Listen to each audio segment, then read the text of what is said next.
krusial dan juga relevan dengan dinamika yang terjadi akhir-akhir ini mungkin ya, terutama mungkin di kampus kita juga, yaitu KBGO atau kekerasan berbasis gender online dalam dunia pendidikan, dimana dengan judul analisis sosiologi pendidikan terhadap relasi kuasa dan gender di era digital.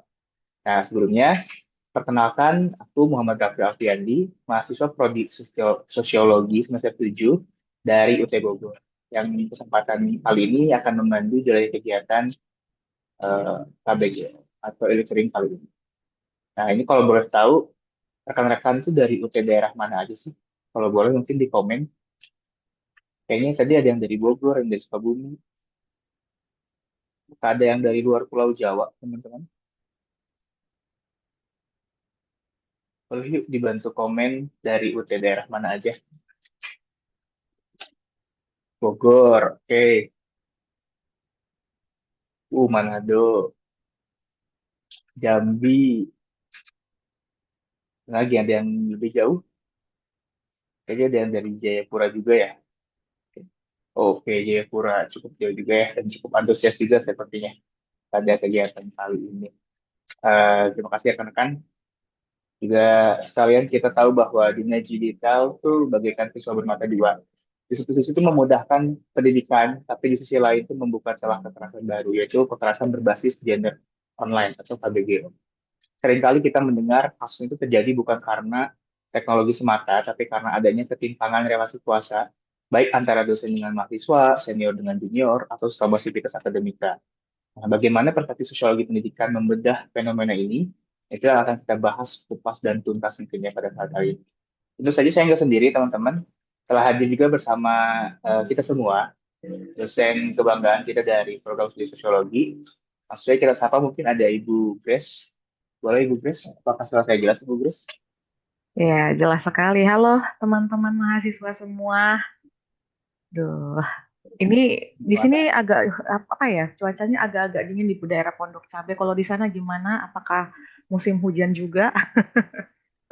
Kalau daerah saya kebetulan agak mendung-mendung sahdu gitu Ibu pagi-pagi ini tuh. Tuh.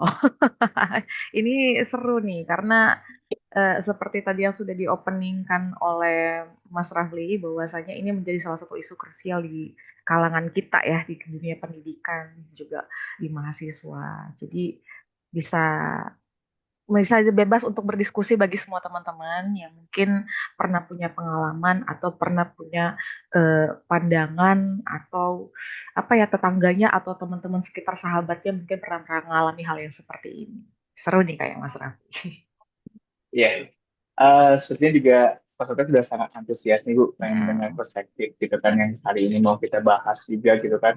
Mungkin tanpa berlama-lama lagi, saya persilahkan kepada Ibu Grace, waktu dan layar, silakan untuk memperkenalkan materi. Oke, terima kasih. Assalamualaikum warahmatullahi wabarakatuh. Om Swastiastu, Namo Buddhaya, Salam Kebajikan, Rahayu, Rahayu, Rahayu. Yang saya hormati Ibu Kaprodi Sosiologi, Dr. Anda Parwitani CFSI. Juga yang saya hormati teman-teman rekan-rekan sesama dosen, kakak-kakak saya di sini hadir. Ada hmm, Mbak Puji, Mbak Nur, ada Kak Restu juga dari Jayapura, kemudian ada Mbak April juga, merupakan dosen-dosen sosiologi kebanggaan kita semua, dan juga yang saya banggakan teman-teman rekan mahasiswa prodi sosiologi. Puji syukur di hadirat Tuhan Yang Maha Esa karena di pagi hari yang syahdu ini begitu ya, dan juga merupakan satu momen spesial bagi teman-teman yang beragam muslim untuk bisa menunaikan ibadah puasa. Jadi selamat menunaikan ibadah puasa teman-teman, tetap semangat. Jadi walaupun di pagi hari ini mungkin adalah hari puasa pertama, tapi tetap sama-sama kita memiliki semangat yang berapi-api untuk bisa belajar. Oke, teman-teman mahasiswa, rekan-rekan sekalian, adapun materi yang pada hari ini kita akan bahas yaitu adalah menggunakan perspektif sosiologi, secara khusus adalah sosiologi pendidikan melihat yang namanya itu adalah persoalan KBGO, apalagi semenjak memasuki era COVID di tahun 2019 akhir sampai di tahun ini, kita itu selalu mendengar berbagai istilah-istilah seperti cyber grooming, kemudian cyber harassment, kemudian dan ternyata itu tidak hanya terjadi di dunia nyata tapi juga berkaitan dengan dunia maya dan juga teknologi di era digital seperti ini. Dan bagaimana, apa kaitannya dengan gender, apa kaitannya juga dengan sosiologi pendidikan itu yang akan kita bahas pada hari ini.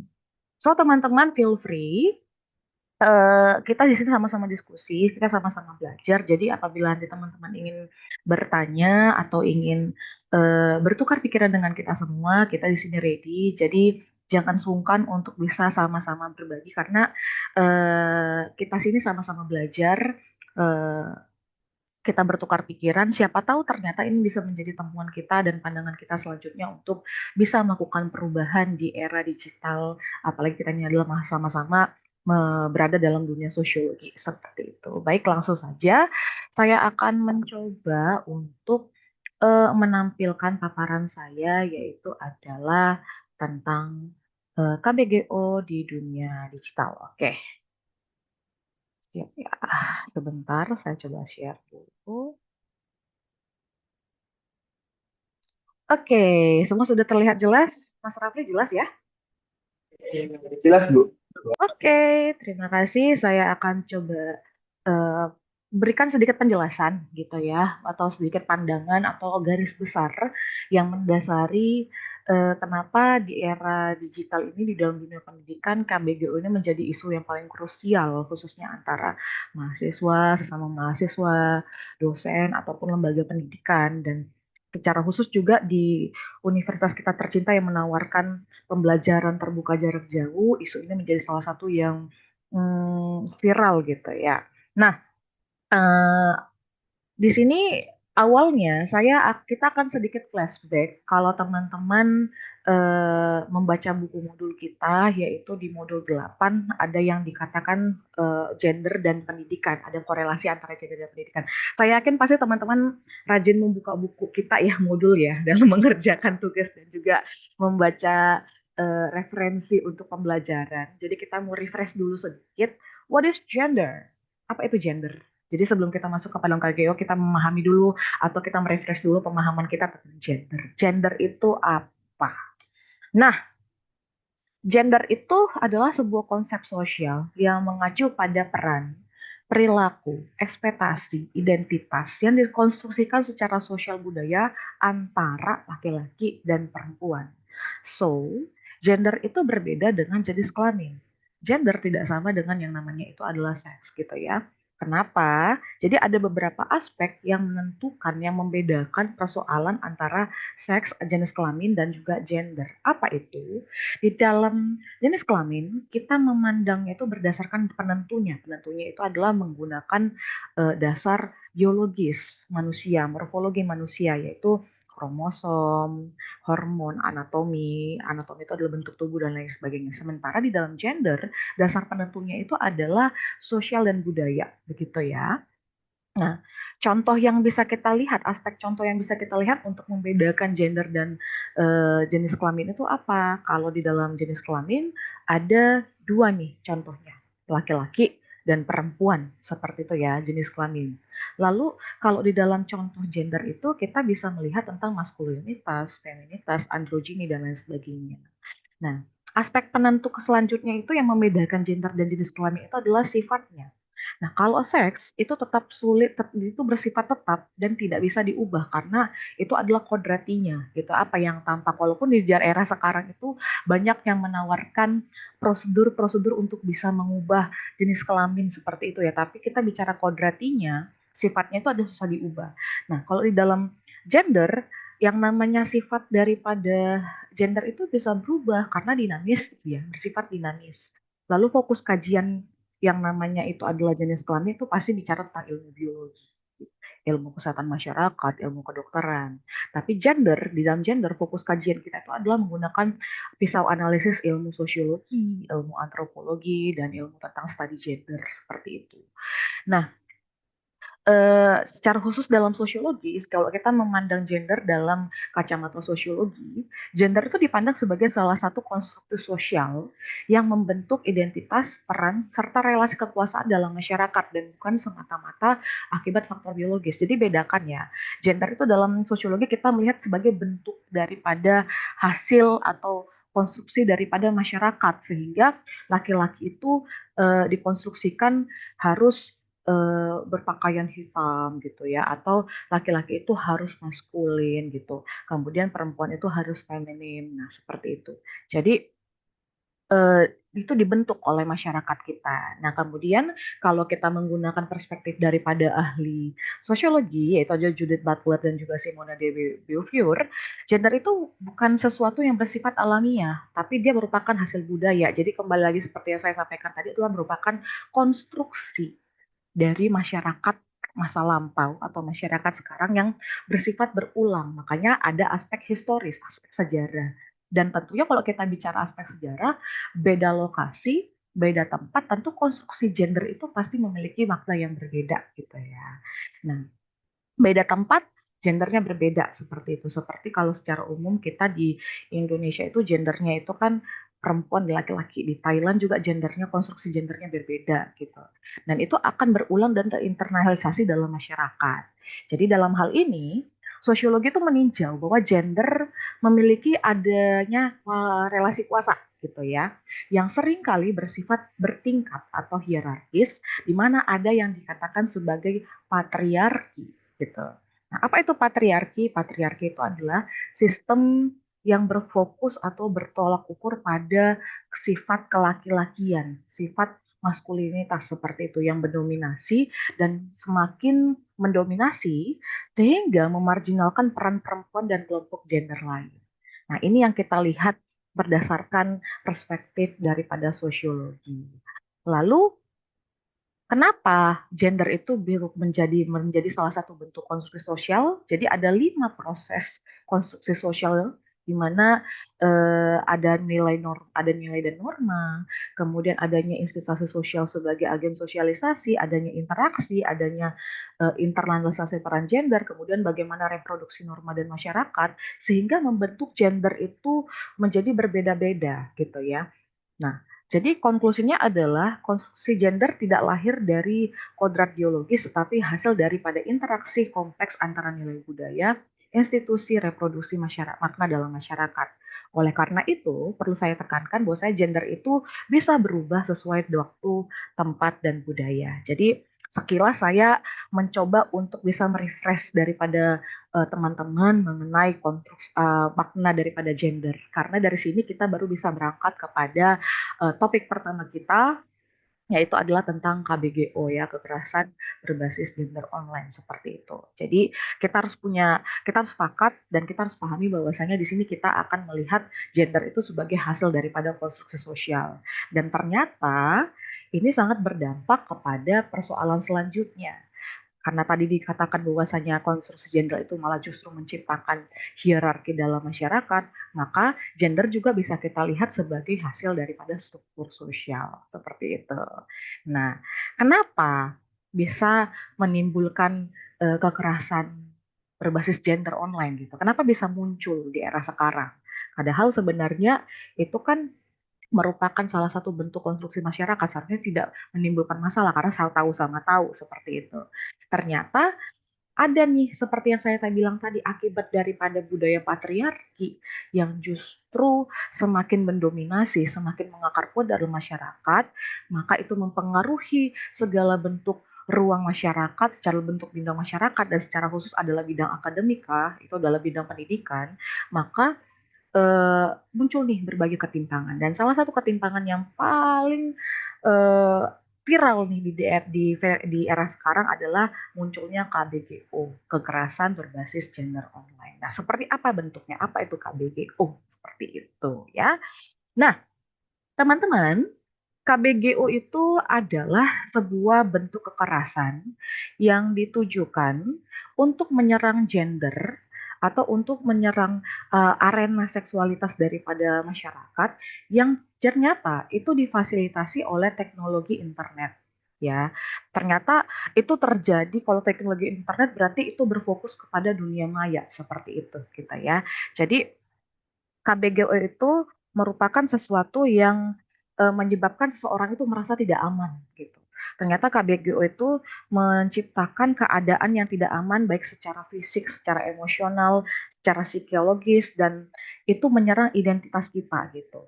Dan kekerasan ini terjadi karena adanya pengguna internet. Jadi kalau misalnya beberapa teman-teman bisa pernah merasakan, nah coba kita cek and recheck nih. Nah, jadi jenis-jenis KBGO yang sering terjadi dalam masyarakat bisa teman-teman lihat di sini ada beberapa seperti itu ya. Ada yang dikatakan pendekatan untuk memperdaya. Nah, maksudnya pendekatan untuk memperdaya itu seperti apa? Adanya cyber grooming. Nah, apa itu cyber grooming? Tindakan untuk memanipulasi seorang lain untuk merasa tidak berdaya dengan cara membangun kepercayaan. Jadi dibuat nyaman dulu. Kalau istilah anak sekarang dibuat nyaman gitu kan. Disayang-sayang. Padahal sebenarnya tujuannya ada nih seperti itu gitu ya. Kemudian ada yang namanya pelecehan online atau cyber harassment. Di sini mungkin ada beberapa yang pernah melihat temennya atau melihat fenomena sosial yang mereka itu mendapatkan pelecehan melalui kolom komentar atau mulai DM-DM yang mengarah kepada persoalan eh, pelecehan seksual seperti itu. Lalu ada peretasan atau dikenal dengan cyber hacking gitu ya, di mana pengambilan akun secara buruk untuk melakukan pelecehan seperti misalnya teman-teman ini sering terjadi ya, makanya sangat tidak disarankan kita membuka link-link tertentu karena ternyata akun kita, isi handphone kita itu bisa diretas orang lain sehingga nanti akun media sosial kita itu tiba-tiba dilampirkan video-video tidak senonoh seperti itu. Nah, itu merupakan salah satu contoh daripada cyber hacking gitu ya. Lalu illegal konten, konten-konten ilegal yang berbau tentang perjudian dan lain sebagainya menggunakan akun tanpa persetujuan kita seperti itu. Lalu pelanggaran privacy ini juga teman-teman perlu ingat perlu cantumkan bahwasanya zaman sekarang itu tidak boleh mengupload segala sesuatu yang berbau kekerasan seperti seksual apa ada ya darah orang tabrakan atau orang meninggal itu juga menjadi salah satu bentuk pelanggaran privasi seperti itu ya. Lalu ancaman video-video pribadi atau foto-foto syur yang disebar-sebarkan gitu. Ini sering terjadi dalam dunia apa ya dunia maya, apalagi yang berkaitan dengan perkenalan-perkenalan online atau media sosial. Ketika mereka video call, terus fotonya diambil langsung diancam untuk disebarkan, gitu sering terjadi. Saya sering melihat hal-hal yang seperti itu. Bahkan ada yang pernah share juga bahwa saya pengalamannya seperti itu.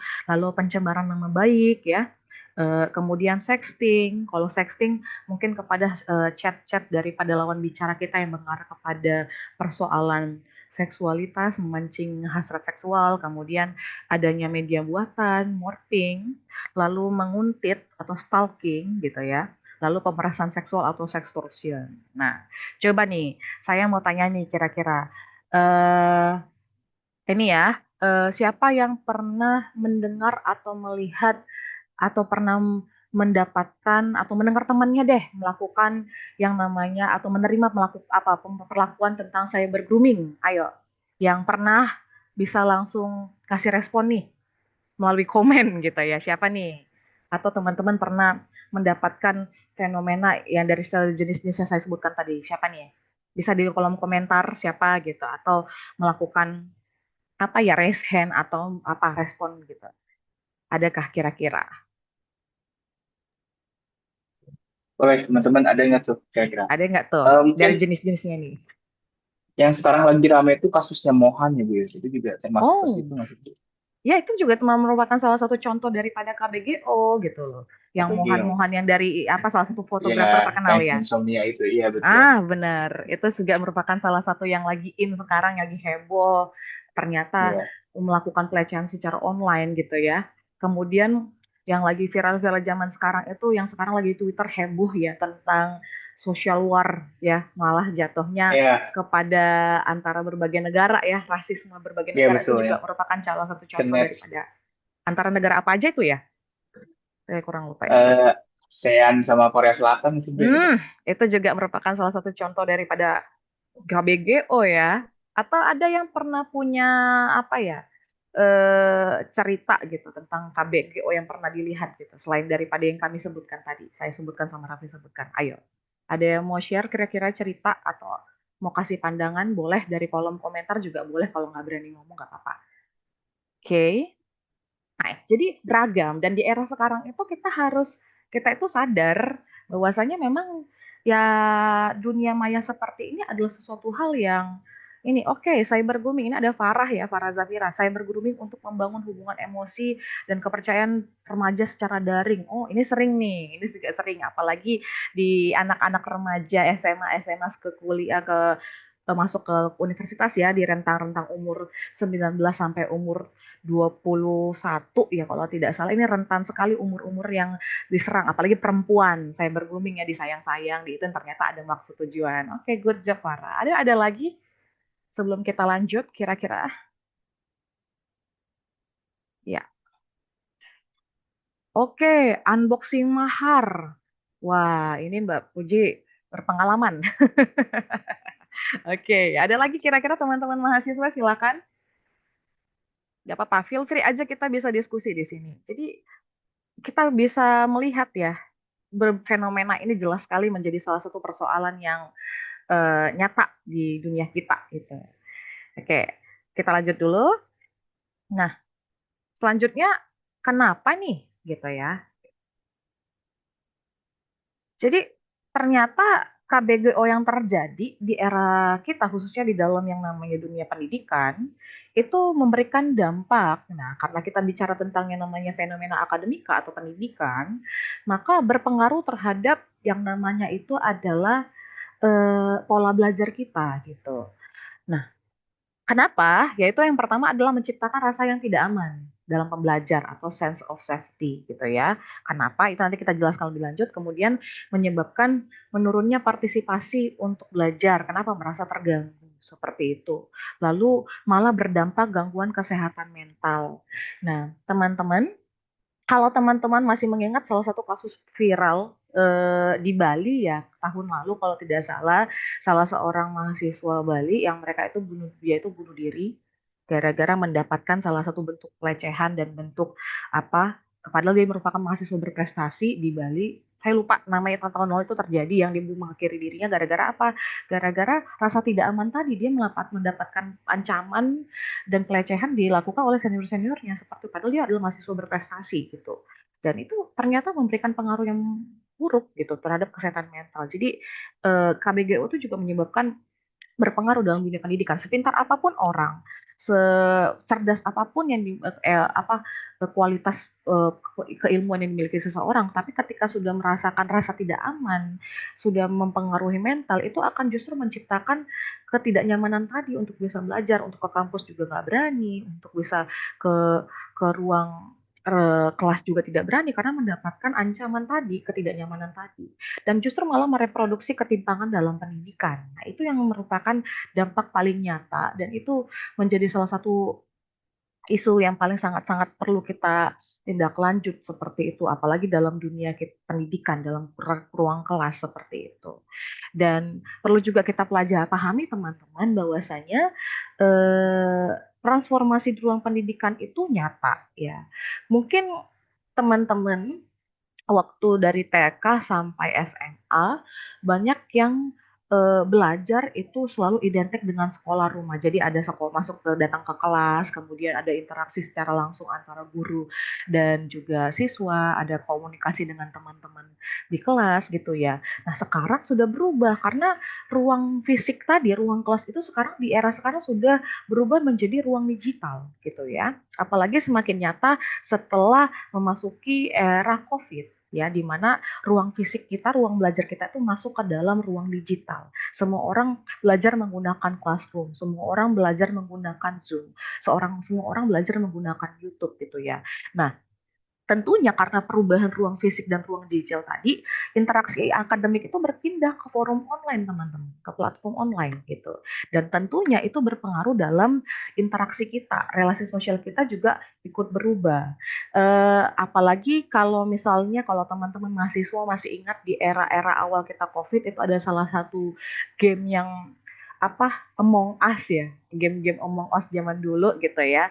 Jadi orang setiap pelajar-pelajar pada masa itu mereka berkenalan, kemudian mereka saling melakukan pendekatan pertemanan melalui game online, melalui Mobile Legends yang tadinya nggak kenal dari berbagai negara atau berbagai tempat bisa kenalan. Dan tentunya itu berpengaruh juga dalam interaksi kita yang terjalin. Nah, secara khususnya dalam pendidikan juga seperti itu. Ketika kita jarang bertemu secara fisik, kemudian kita juga berkomunikasi dalam mengerjakan tugas melalui yang namanya itu adalah ruang digital. Nah, ketika kuliah mungkin karena teman-teman semua sudah pernah mengalami fase itu di era digital, ketika masuk ke kuliah pun juga tentunya tidak kaget lagi dengan persoalan pembelajaran jarak jauh gitu, karena di universitas kita tercinta juga menawarkan sistematika yang namanya itu adalah pembelajaran jarak jauh seperti di UT. Makanya ada transformasi, ya. Nah, kita balik lagi ke dalam persoalan tadi daripada KBGU. Nah, kenapa KBGU itu bisa terjadi di dalam dunia pendidikan? Apalagi secara khusus adalah dalam dunia pendidikan yang berbasis teknologi. Kenapa? Nah, ketika kita menggunakan perspektif sosiologi pendidikan, kita mengambil salah satu tokoh terkenal yaitu adalah Bourdieu, di mana dia terkenal dengan teori gado-gadonya ya. Teori gado-gado yaitu adanya habitus plus modal dan file gitu ya. Nanti bisa teman-teman baca. Nanti saya akan juga bagikan salah satu jurnal yang ada buku dan juga bisa memperdalam teman-teman untuk bisa memahami teori ini, di mana katanya sekolah dan perguruan tinggi adalah arena. Nah, di sini itu adalah file. Arena itu adalah file. Arena di mana ada tempat nilai norma dan relasi kuasa diproduksi dan direproduksi. Jadi, kita bisa asumsikan. Nah, habitusnya itu, nilai normanya itu adalah pembelajaran kita dalam teknologi jarak jauh gitu ya. Kemudian modal yang kita gunakan adalah teknologi gitu. Dan arena kita itu adalah perguruan tinggi. Nah, jadi ketika ruang belajar berpindah ke ruang digital, otomatis relasi kuasa itu nggak hilang. Karena ya tetap aja, sama aja. File arena kita itu di ruang pendidikan, cuman modalnya udah berbeda. Ya, modalnya nggak secara fisik lagi, tapi modalnya adalah digital. Tapi malah justru menemukan bentuk baru dari yang namanya itu adalah kekerasan tadi, relasi kuasa tadi di dalam pendidikan, dari dalam bentuk wujud teknologi pendidikan seperti itu. Nah, jadi relasi kuasa yang terjadi di era sekarang, kalau misalnya teman-teman lihat, ini seperti ini sudah sering terjadi ya. Kalau dari dulu, kita nggak usah bilang institusi lah, kita sebutkan aja sekolah. Kalau sekolah dulu siswa-siswi gitu ya, kemudian di atasnya adalah guru-guru ya, kemudian di atasnya adalah sekolah. Jadi bertingkat, ada hierarki. Nah, kalau kita kaitkan dengan dunia pendidikan, institusi UT gitu, kemudian ada dosen-dosennya, kemudian ada mahasiswanya gitu ya. Jadi ya dimanapun tempatnya, berubah pun yang namanya arenanya, tetap relasi kuasanya akan tetap sama, gitu ya. Relasi kuasa yang timpang membuka ruang kekerasan simbolik. Nah, bedanya adalah kalau di konvensional ya atau di tempat biasa, relasi kekuasaannya itu timbul dalam bentuk fisik nyata. Nah, sementara kita timbul dalam bentuk hal yang nyata tapi di dalam platform digital seperti itu. Jadi tetap akan ada dan dalam khusus dalam dunia pendidikan digital kayak di pembelajaran kita, sistematika pembelajaran kita justru makin kelihatan, makin nampak nih buktinya karena ada chat, kita berkomunikasi melalui chat, kita berkomunikasi melalui Zoom, kita berkomunikasi melalui yang namanya platform-platform seperti media sosial, ya. Kita bisa berkomunikasi melalui LMS, ya. Jadi inilah yang dikatakan ruang sosial kita tadi. Malah semakin nyata nih bentuk kekerasannya karena kita menggunakan ruang sosial yang baru, ada WA. Apalagi zaman sekarang gampang nih men-screenshot dari handphone seperti itu ya. Ketika ada yang namanya salah omongan sedikit atau rekam layar dan kemudian itu diviralkan melalui TikTok, melalui yang namanya itu adalah Twitter dan lain sebagainya. Jadi teknologi juga bisa kita anggap sebagai sesuatu yang tidak netral karena justru semakin mereproduksi, semakin memperluas relasi kuasa gender dan menimbulkan semakin besar potensi kekerasan.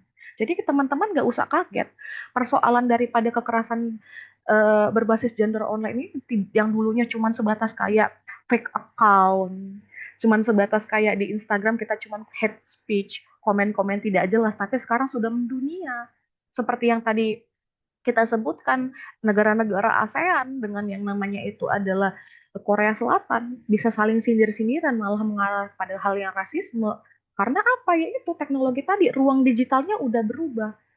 Ya, tapi ada positifnya lah ya. Kenapa seperti itu? Kalau zaman dahulu nih, ketika belum ada teknologi, saling sindir menyindir, ujungnya apa? Perang Dunia Pertama, Perang Dunia Kedua, langsung tembak bom dar gitu ya. Tapi kalau di teknologi kita panasnya di mana? Di media sosial. Tapi makin panas, makin memperkeruh keadaan karena lebih luas jangkauannya untuk bisa menciptakan atau mereproduksi potensi kekerasan yang lebih besar lagi gitu. Nah, jadi dalam hal ini ketimpangan pendidikan dalam KBGO itu sering semakin kuat. Kenapa? Nah, jadi kalau teman-teman sering melihat gitu ya, ternyata pendidikan kita semakin lama semakin apa ya istilahnya, semakin nampak nih potensi kekerasannya. Kenapa? Ketika seseorang direcehkan, ketika seseorang menerima perlakuan yang tidak aman, ketika seseorang menerima yang namanya itu adalah social grooming, social harassment, hacking, korban yang mendapatkan perlakuan tersebut malah diam.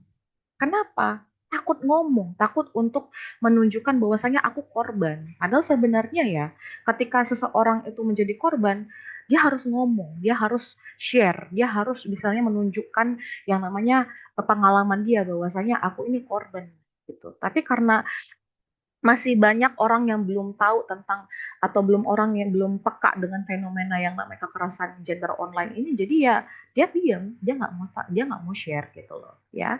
Dan kedua, selain korbannya diam, yang kedua institusi cenderung abai. Institusi juga banyak yang tidak peka atau malah justru mendiamkan karena mungkin karena salah satunya ada aktor yang terlibat dari institusi tersebut seperti itu ya, atau mungkin institusinya juga sibuk kali ya dengan persoalan yang lain yang berkaitan dengan pengembangan. Tapi ya faktanya adalah seperti itu. Nah, kemudian kekerasan tersebut dianggap sebagai kekerasan yang tidak terlihat. Karena apa? Karena dianggap sepele oleh orang-orang banyak. Jadi si pelaku semakin merajalela, si pelaku semakin bisa karena tidak ada efek jerah. Nah, seperti itu. Jadi di dalam dunia pendidikan juga menjadi salah satu tempat yang tidak ramah karena ini seperti berkesinambungan, aktor-aktor tadi berkesinambungan, faktor-faktor tadi berkesinambungan. Maka bagaimana peran kita? Bagaimana apa yang bisa kita lakukan atau apa yang bisa kita perbuat untuk bisa membuat yang namanya itu adalah perubahan ya, apalagi di sini perubahannya itu ada oknumnya itu yang ada institusi dan juga mahasiswa. Nah, apa yang bisa kita lakukan? Yaitu salah satunya yang pertama adalah menciptakan kebijakan yang responsif secara gender. Maksudnya seperti apa? Ya eh, institusi harus lebih peka dengan isu-isu yang seperti sekarang gitu ya, harus lebih banyak mencari tahu sehingga menciptakan kebijakan yang bisa merespon persoalan-persoalan kekerasan tadi yang berbasis gender, apalagi di dunia maya seperti itu. Harus lebih diperkuat lagi aturan hukum yang justru lebih memberikan efek jera dan juga memberikan rasa aman bagi para korban ya, itu yang pertama. Yang kedua, literasi digital kritis. Nah, kita juga harus lebih kita sebagai mahasiswa dan juga sebagai institusi juga harus berfokus untuk bisa menciptakan atau mengkampanyekan yang namanya itu adalah persoalan ini tadi, KBGO ini tadi. Makanya di era sekarang teman-teman mahasiswa juga diharapkan bisa untuk melakukan yang namanya aksi nyata dengan mempromosikan tentang yang namanya Stop KBGO atau yang namanya memproyeksikan praktek langsung bahwasanya ini salah itu benar ya, tentang pengenalan KBGO, tentang apa yang tidak boleh dilakukan di dalam dunia maya seperti itu. Jadi kita juga harus aktif untuk bisa memperbanyak literasi digital kritis ya. Kemudian sistem pelaporan aman ya. Nah, sejauh ini banyak sekali institusi yang sudah menawarkan eh, platform konsultasi ya secara online seperti kemendikbud.lapor.go.id, kemudian bisa melaporkan kepada KPAI, kemudian Kemen PPA dan SAPA, lalu juga tidak hanya sistem pelaporan yang aman melalui digital platform juga, tapi juga kita juga di institusi dan juga bekerja sama dengan yang namanya itu adalah psikolog-psikolog dalam bidangnya untuk bisa memberikan apa ya ruang aman bagi para korban untuk bisa melakukan pelaporan dan bisa memulihkan korbannya juga karena kita juga berfokus kepada pemulihan si korban ketika mereka menjadi korban daripada kekerasan tersebut. Kemudian yang paling penting nih teman-teman mahasiswa, yaitu kita itu harus sadar kita itu adalah sebagai agen transformasi sosial ya. Ketika teman-teman mahasiswa itu menyadari bahwasanya kita itu adalah bagian daripada perubahan tersebut, tentu kita bisa menekan perkembangan yang namanya itu adalah persoalan kekerasan di dalam dunia pendidikan. Nah, oleh sebab itu teman-teman juga harus banyak belajar, harus banyak mencari ilmu, juga teman-teman harus banyak meningkatkan literasi pribadi teman-teman sendiri yang peka terhadap isu-isu kekerasan berbasis gender online karena bagaimanapun persoalan ini akan panjang. Jadi peran kita sebagai mahasiswa dan sebagai orang yang sosiolog lah sebagai mahasiswa sosiologi itu juga bisa peka dan aktif berpartisipasi dalam hal melakukan perubahan tadi ya dengan memproyeksikan secara langsung kepada yang namanya itu adalah masyarakat sekitar gitu. Dimulai dari orang terdekat dulu nih, dimulai dari keluarga kita sendiri baru berkembang kepada lingkungan kerja, lingkungan pendidikan dan lain sebagainya. Itu yang harus kita lakukan dalam hal melakukan perubahan dalam hal pencegahan ini gitu ya. Nah, refleksi dulu nih, kita refleksi dulu nih teman-teman. Menurut teman-teman, saya kasih pertanyaan dulu nih ya. Apakah sebenarnya ruang belajar digital itu atau ruang belajar kita di teknologi di dalam hal pendidikan ini sudah aman nggak untuk mencegah terjadinya KBGO? Silakan, bagaimana responnya teman? Ayo, bagaimana nih pandangan teman-teman mahasiswa? Apakah sebenarnya kita sudah aman nggak dalam hal dalam atau teknologi kita ruang belajar kita sudah aman nggak dari KBGU? Silakan. Ada yang memberikan pandangan, saran, silakan. Boleh, rekan-rekan ada yang mau masuk pandangan? Nggak harus di UTD atau mungkin dalam dunia pendidikan seperti SD, SMP, SMA atau sekitar teman-teman. Apakah sudah aman nggak kira-kira? Ada yang memberikan tanggapan? Silakan.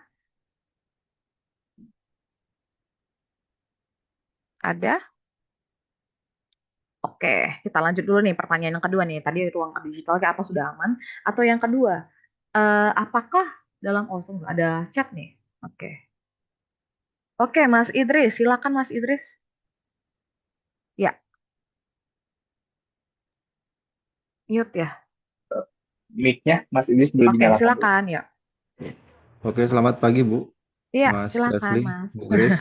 Ya. Terima kasih kesempatannya, saya dari Jambi. Mm-mm.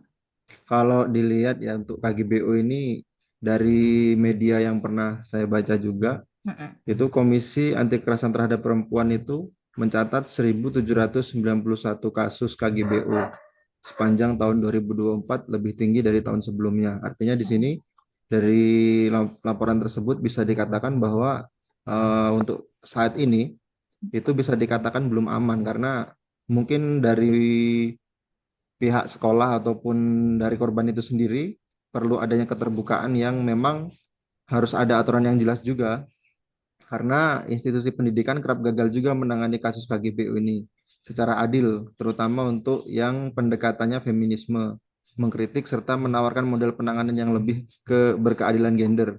Karena biasanya kalau di Indonesia ini ya, secara general saja, biasanya yang justru korban ini yang ditekan supaya atau katakanlah bisa menjaga nama baik institusi. Jadi akhirnya korban ini takut atau misalnya postingan-postingan yang tadinya diunggah atau kalau di Twitter itu atau di X itu biasanya dibikin thread baru viral dulu. Kalau udah viral baru banyak yang nolong. Tapi kalau baru secara kekeluargaan atau diselesaikan dengan pihak sekolah, dua pihak dari korban dengan pihak sekolah itu biasanya cenderung korbannya justru yang tertekan karena dari pihak sekolah sendiri ingin menyelamatkan diri lah bahasanya seperti itu.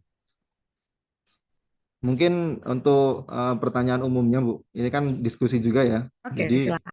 gimana sih caranya pendekatan feminisme itu supaya menawarkan model penanganan yang adil lah, yang adil untuk korban maupun dari pihak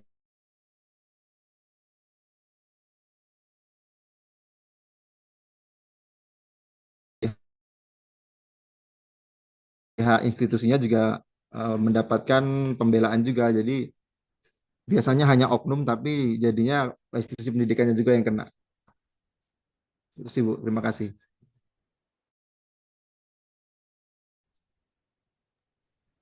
Oke, ini berbobot sekali ya. Saya paling suka sebenarnya ada konektivitas antara mahasiswa dan dosen. Terima kasih Mas Idris. Memang benar ternyata mahasiswa sosiologi ini dimanapun berada peka ya dengan persoalan ini ya. Apalagi ternyata di ruang digital kita, bahkan bukan hanya di ruang digital, di ruang fisik juga kita melihat banyak sekali kasus yang berkaitan dengan persoalan KBGO ini. Dan justru ini menjadi salah satu bukti dari pertanyaan saya pertama, ternyata ruang belajar kita, baik fisik secara digital tuh nggak aman gitu ya. Nah, ini berkaitan ya pertanyaan Mas tadi tentang menggunakan perspektif feminisme apa ya yang bisa kita lakukan untuk bisa membungkam yang namanya persoalan ini atau menyelesaikan persoalan ini tadi gitu ya. Nah, balik lagi nih, saya balikan lagi dulu sebelum saya lanjut, siapa yang dilindungi, siapa yang dibungkam? Ya tentu ketika posisi ruang aman tidak apa ruang belajarnya tidak aman, yang yang dilindungi malah justru si pelaku. Benar ya? Sepakat ya? Bahkan di dunia patriarki zaman sekarang, ketika terjadi yang namanya pelecehan, terjadi yang namanya bentuk kekerasan, yang dilindungi siapa? Pelakunya, bukan si korbannya. Itu menjadi salah satu hal yang perlu kita kaji ulang seperti itu ya. Seperti itu gitu ya. Malah dibuka seperti itu. Nah, bagaimana pendidikan bisa menjadi ruang emansipasi? Nah, inilah diperlukan yang namanya pandangan kita sebagai sosiolog itu melihat fenomena ini menggunakan perspektif daripada feminisme seperti yang dikatakan oleh Mas Idris tadi gitu ya.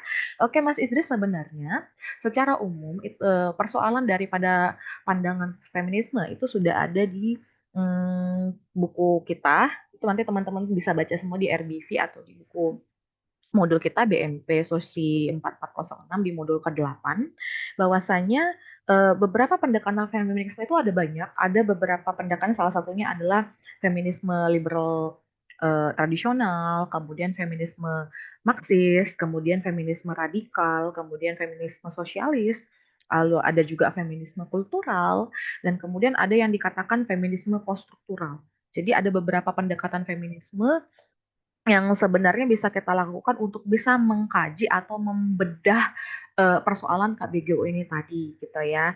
Tapi masih banyak orang yang menganggap feminisme itu sebagai satu ancaman. Padahal sebenarnya feminisme itu adalah sebagai salah satu pisau kita, perspektif kita, pisau atau ranah keilmuan kita atau ideologi kita untuk bisa melihat fenomena atau membelah yang namanya permasalahan KBGO ini tadi. Jadi banyak orang yang menganggap bahwasanya feminisme itu pasti perempuan adalah pasti lebih mendominasi laki-laki. Salah. Sebenarnya eh, ajaran daripada atau teori daripada feminisme itu adalah melihat yang namanya adalah keseimbangan gender antara laki-laki dan perempuan. Tidak ada yang didominasi, tidak ada yang mendominasi ya. Nah, jadi ada beberapa perspektif feminisme, seperti salah satunya adalah feminisme liberal ya, tradisional, di mana dia melihat bahwasanya persoalan itu disebabkan oleh ketertindasan perempuan gitu ya, karena dia melihat adanya marginalisasi dan subordinasi yang terjadi pada perempuan.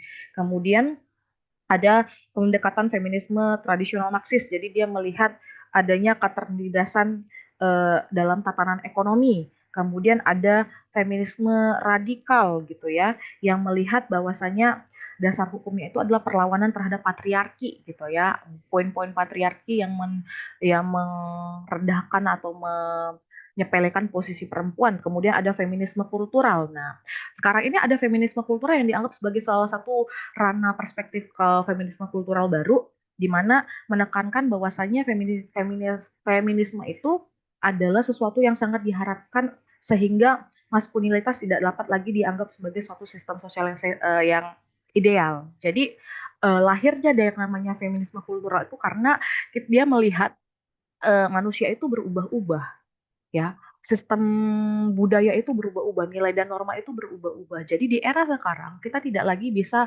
berfokus dalam nilai patriarki. Makanya sekarang kalau teman-teman pernah mendengar adanya gerakan maskulinitas baru di dunia barat, salah satunya itu juga adalah karena lahirnya perspektif si feminisme kultural tadi gitu. Jadi ternyata laki-laki itu juga korban, bukan hanya perempuan. Laki-laki itu di era sekarang adalah korban daripada kekerasan tadi.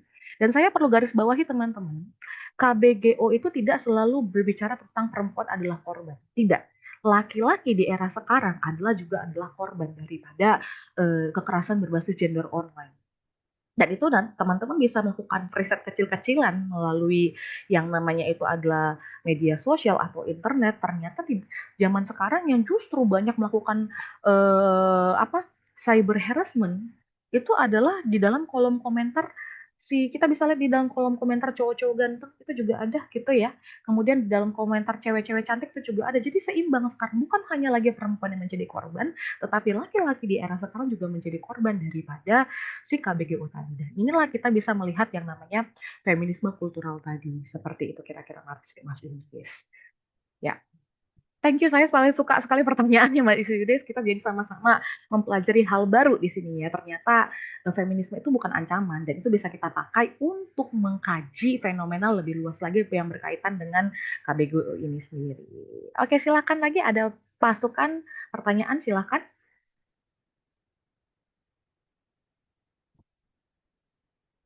Ayo, saya paling suka nih ditanya nih. Ya Mas Rafil ya. Saya paling suka ini biar ada tukar pikiran kita bersama ya. Silakan siapa yang mau memberikan pandangan, sanggahan silakan. Tadi ada.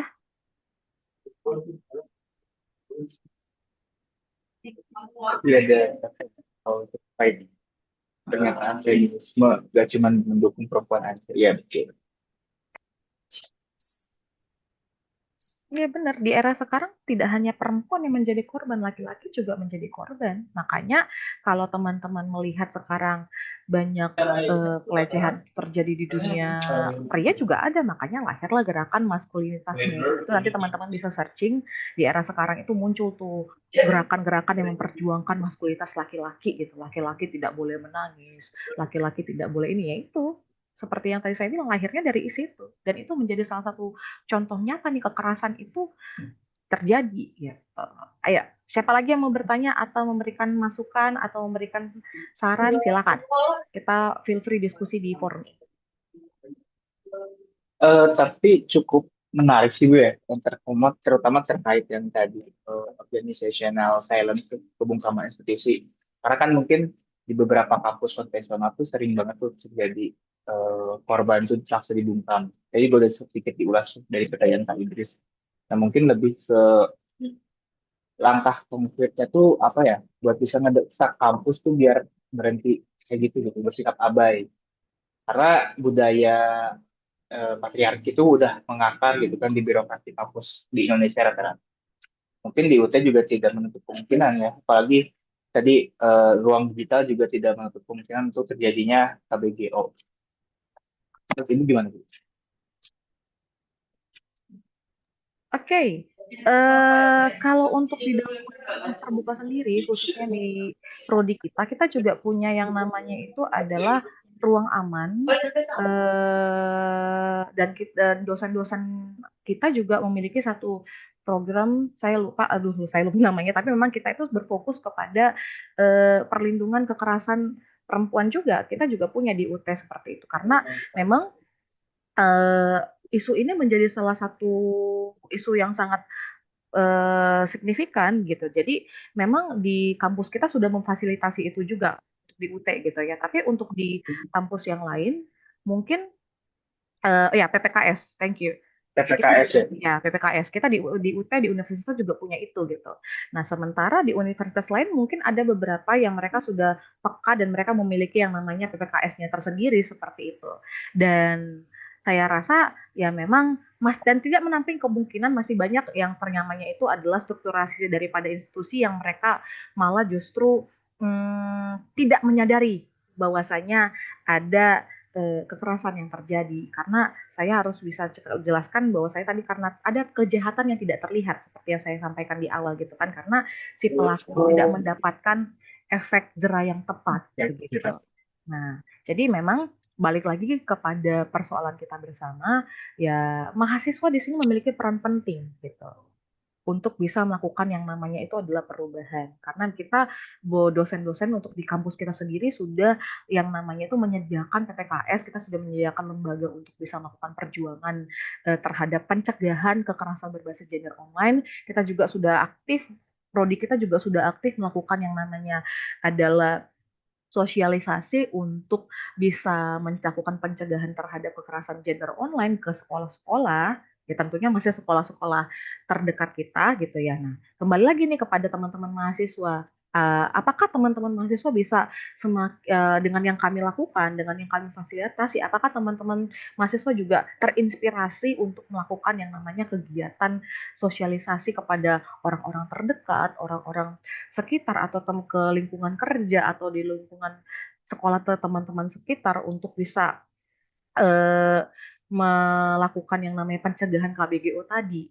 Nah, apalagi nih ya teman-teman, di prodi kita juga kan sekarang sudah ada yang namanya itu adalah TAP apa tugas akhir yang baru ya, yaitu adalah proyek. Nah, di situ bisa menjadi salah satu platform bagi teman-teman untuk bisa mengerjakan tugas akhirnya dengan cara melakukan kampanye, dengan cara melakukan sosialisasi dengan kepada institusi atau kepada lembaga pendidikan tempat teman-teman bekerja atau lembaga pendidikan terdekat teman-teman untuk bisa melakukan sosialisasi pencegahan tadi. Why not gitu. Kita juga dari kampus juga memfasilitasi itu gitu. Ya, kembali nih teman-teman sebagai agen perubahan yang sesungguhnya. Kira-kira gimana nih? Apakah semakin semangat atau semakin istilahnya aduh gimana ya? Jangan takut karena kita melakukan yang benar. Kita itu merupakan itu yang membedakan kita sebagai orang berpendidikan dengan orang yang tidak berpendidikan, orang yang tidak sekolah gitu.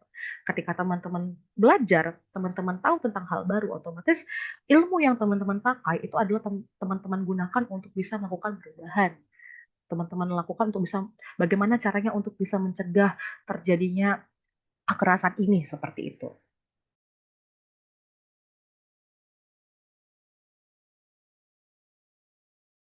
Oke, kira-kira ada lagi masukan atau pertanyaan? Silakan, feel free. Izin Mas, bisa berpendapat lagi kah? Oke, silakan. Untuk saat ini kayaknya untuk KGBO ini perlu menjadi apa ya, konsen khusus ya, karena dilihat dari perkembangan kasusnya, kemudian berita-berita di media itu sangat mengerikan sekali. Bahkan ya yang garis besar tadi bahwa korban itu justru nggak terlindungi. Makanya mungkin secara secara teori mungkin kalau dari pihak sekolah ya umum, khususnya karena kita sedang bahas yang untuk di lingkup sekolahan ataupun universitas, saya rasa kalau untuk orang-orangnya itu secara teoritis mereka tahu semua teori-teori yang kita bahas ini. Jadi secara teori mereka udah di luar kepala semua itu kalau untuk masalah KGBU. Cuman aktualnya secara egonya itu mungkin orangnya sulit menerima kalau misalnya hal itu terjadi ataupun mereka bahkan bisa menjadi pelaku, kemudian untuk mengakui bahwa mereka itu melakukan itu sangat sulit sekali karena egonya sangat tinggi, karena seseorang kan namanya kalau sudah melakukan kesalahan, kalau memang dia tidak bisa menerima itu pasti akan mencari berbagai cara gimana supaya terlindungi dan juga nama baiknya tetap terjaga. Mungkin kurangnya kampanye juga sih Bu, kalau untuk saat ini kurangnya kampanye sehingga banyak orang yang tidak tahu bahwa hal-hal seperti ini sebenarnya penting. Apalagi kalau kita lihat di media itu kan komen-komennya, wah luar biasa sekali. Orang sambil tidur aja bisa bisa bisa melakukan kejahatan itu loh. Jadi sambil tidur lihat video nggak seneng, tiba-tiba ngetik sesuatu yang itu sebenarnya nggak bisa, cuman karena fenomenanya sudah umum dan juga ya sudah terbiasa, jadi ya itu menjadi hal yang lumrah, padahal itu sesuatu yang nggak boleh itu kan. Kalau memang dari diri sendirinya yang itu sudah terbiasa tidak melakukan, mungkin ya tidak. Jadi sepertinya kampanye secara masif perlu dilakukan juga dari baik terutama dari pemerintah sih, ini berkaitan erat karena pemerintah pemangku kebijakan seharusnya punya punya power yang luar biasa Cuman sepertinya ya sejauh ini pemerintah kita ya sangat jauh, jadi nggak bisa banyak diharapkan lah, kecuali kita individu, terutama yang berada di lingkungan pendidikan itu sendiri. Peningkatan kampanye sih Bu, kayaknya harus. Oke, kalau begitu, mari kita bersama-sama melakukan kampanye lebih luas lagi dalam dunia pendidikan gitu ya. Ya, dalam arti ya, ini bisa menjadi salah satu bentuk seperti yang disampaikan tadi Mas Idris, bahwa ini bisa menjadi salah satu tolak ukur kita untuk bisa melakukan pembaharuan, perlu banyak sosialisasi dan kampanye. Oleh sebab itu, saya secara pribadi dan mungkin teman-teman dosen sosiologi juga sangat menghimbau teman-teman mahasiswa. Kita mulai dulu nih dari prodi kita nih, dari teman-teman mahasiswa kita ini sosiologi. Setelah mempelajari ilmu tadi yang sudah kita diskusikan bersama, apa nih aksi nyata yang bisa kita lakukan untuk dapat mempraktikkan, mensosialisasikan ke ruang sekitar kita bagaimana caranya melakukan pencegahan KBGO tadi.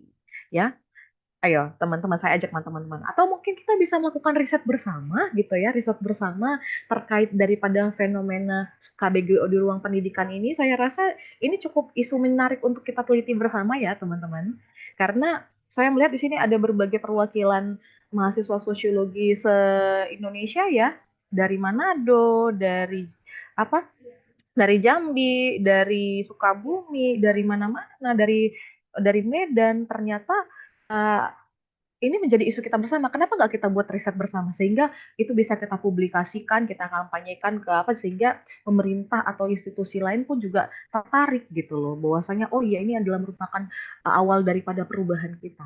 Mungkin ini bisa kita lakukan bersama teman. Kita. Oke, ada lagi kira-kira? Silakan teman-teman mahasiswa. Saya sangat excited nih partisipasi teman-teman semua nih, ternyata mulai menunjukkan apa ya, apa yang bisa kita lakukan gitu, ketertarikan teman-teman semua. Silakan Mas Raffi. Oleh teman-teman, apakah ada yang mau bertanya kembali? Karena cukup menarik ya teman-teman. Itu isu yang kalau dibilang tuh hangat selalu, tidak padam gitu. Setiap hari itu selalu ada kasusnya, apalagi beberapa bulan terakhir kan banyak rame, dari mulai kalau teman-teman ngikuti dunia musik tuh ada kasusnya Sultan Kamil tuh Harum Manis juga kurang lebih sama, dia lebih ke pedofil ya. Ada isu ke chat grooming juga, terus kemarin tuh yang lagi rame juga Mohan. Nah, mungkin kalau dari Rapi itu sedikit ngasih referensi ya, apa yang dijelaskan oleh Bu Grace tadi dan juga udah dibahas sama Kak Idris, itu tuh ada di satu film teman-teman, namanya Penyalin Cahaya. Nah itu di situ kelihatan banget tuh ada korbannya juga, terus ada contoh dari relasi kuasa tuh kayak gimana. Itu teman-teman bisa sangat tonton dan recommended banget. Judul filmnya tuh Penyalin Cahaya. Gitu. Mungkin ada lagi yang mau bertanya teman-teman?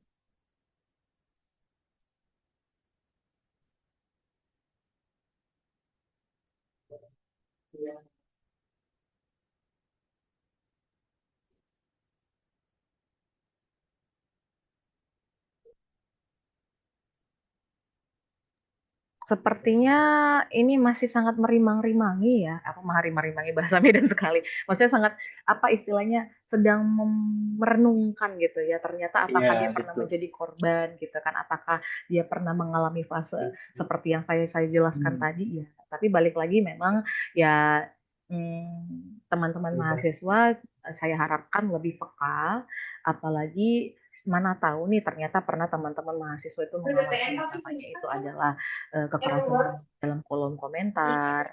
Oke, ini ada siapa nih? Boleh, Dari Manado nih. Kak Mick Selin.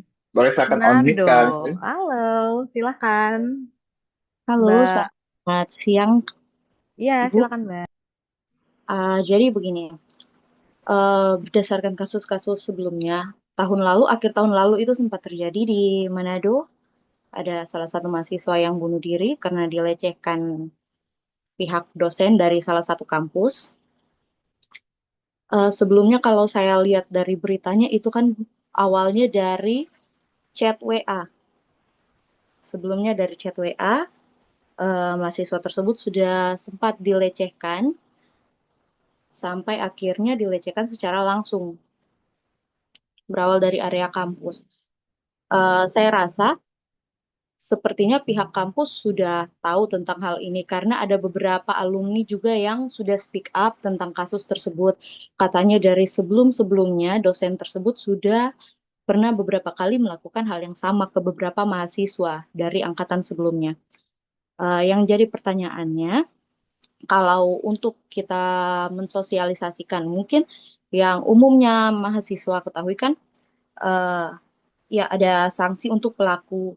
Tapi bagaimana jika mahasiswa tersebut ditekan atau mungkin sebelumnya sudah ada pembicaraan dengan pihak kampus bahwa nanti pihak kampus yang akan menindaklanjuti. Tapi ada beberapa juga kayak yang sempat saya nonton ya Bu di YouTube, ada korban-korban yang speak up katanya dari pihak kampus atau pihak sekolah akan menindaklanjuti, tapi nyatanya tidak ada. Seperti yang di kampus di Manado ini, kalau untuk sampai sekarang katanya dosen tersebut masih aktif untuk mengajar di kampus tersebut. Ada nggak kayak eh, dasar hukum yang maksudnya kayak gimana ya?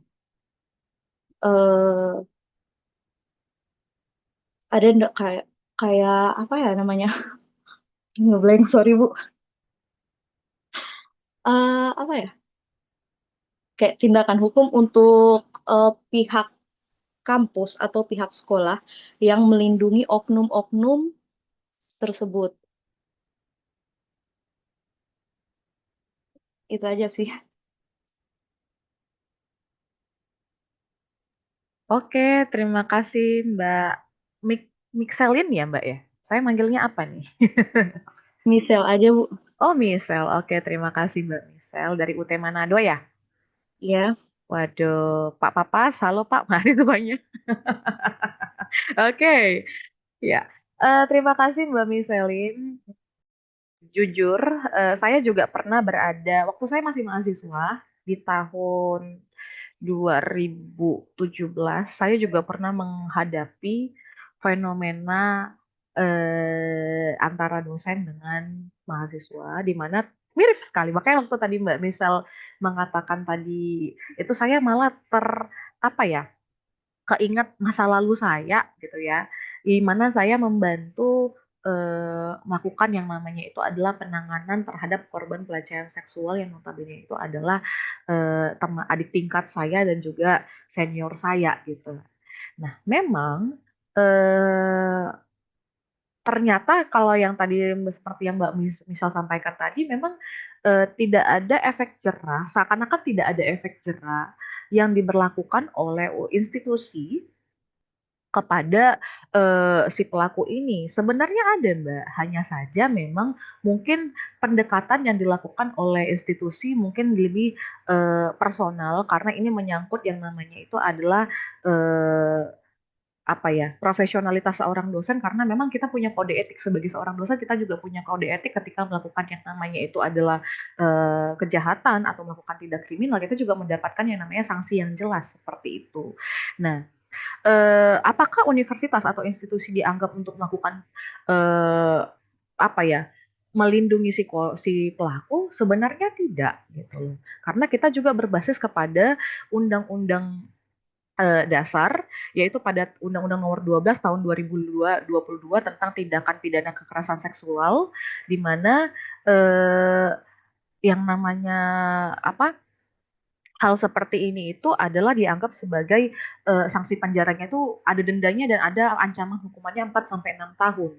Nah, seperti itu ya. Kemudian undang-undang tentang yang namanya perlindungan kekerasan seksual itu juga ada, yang pada Undang-Undang Nomor 19 Tahun 2016 itu berkaitan dengan Undang-Undang ITE, apalagi tentang WhatsApp dan lain sebagainya ya.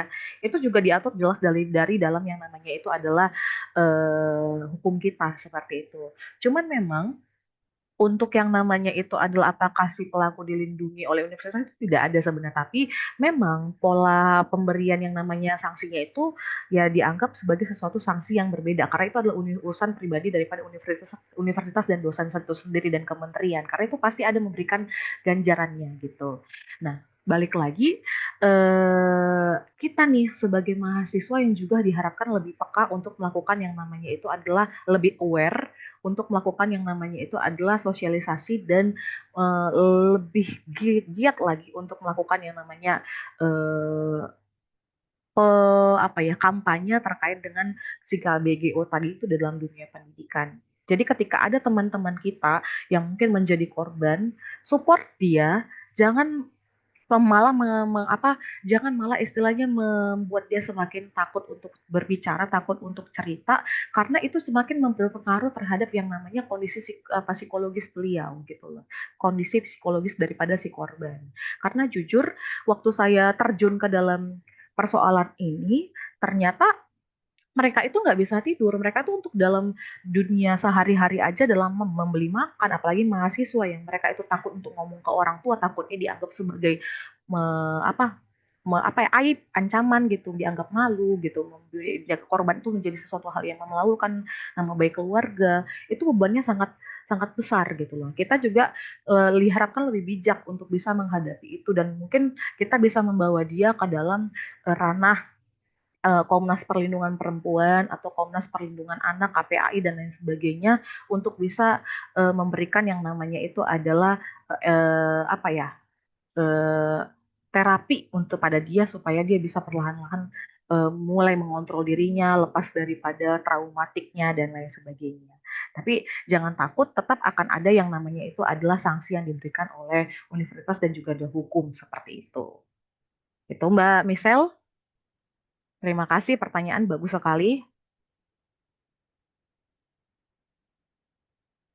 Silakan, ada lagi teman-teman yang ingin bertanya atau memberikan masukan.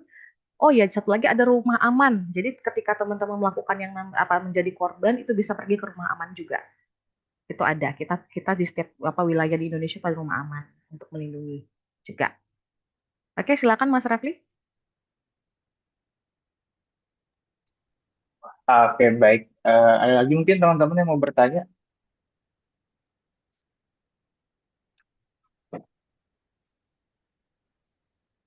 Oke, Silakan teman-teman, kalau misalnya. jangan lupa ya absensinya. Oh iya, itu absensinya tentu di-share tadi di kolom komen. Oke, ada lagi silakan yang mau memberikan kayak seperti yang tadi mungkin kesaksian nyata kehidupan sehari-hari pengalamannya silakan. Ini keren nih, bisa jadi nanti output daripada teman-teman mahasiswa sosiologi tidak hanya menjadi peneliti, tapi juga menjadi pengkampanye langsung ke lapangan gitu ya. Bikin institusi baru, lembaga baru gitu. Keren nih sosiologi nih. Ada lagi silakan. Ya silakan Mbak Michelle. Eh, ini aja Bu, ada nggak kayak tips-tips atau langkah-langkah yang perlu kita lakukan jika di kemudian hari kita menemui teman mungkin atau saudara yang mengalami kasus serupa, mungkin dia mau speak up tapi takut atau mungkin ada tekanan dari pihak lain, ada nggak kayak tips-tips atau langkah-langkah yang bisa kita lakukan untuk membantu? Terima Eh, kasih. oke.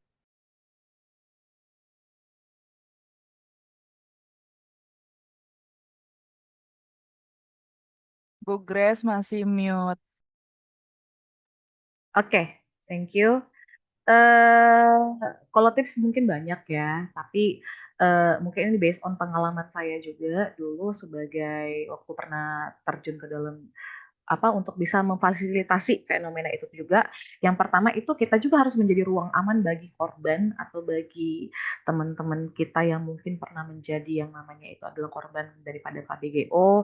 Kita jangan mengejek, jangan melakukan kekerasan atau mungkin reaktif ya, jangan overreaktif karena ketika kita overreaktif dia malah sebenarnya kadang jadi semakin over takut gitu. Aduh, nanti makin memperbuat. Kadang saya beberapa lihat para korban KBGU itu mereka ketika mereka takut memperpanjang masalah gitu. Jadi kita juga harus bisa tenang, netral dan kemudian mengajak dia untuk bercerita, jangan kita ejek itu dia ya.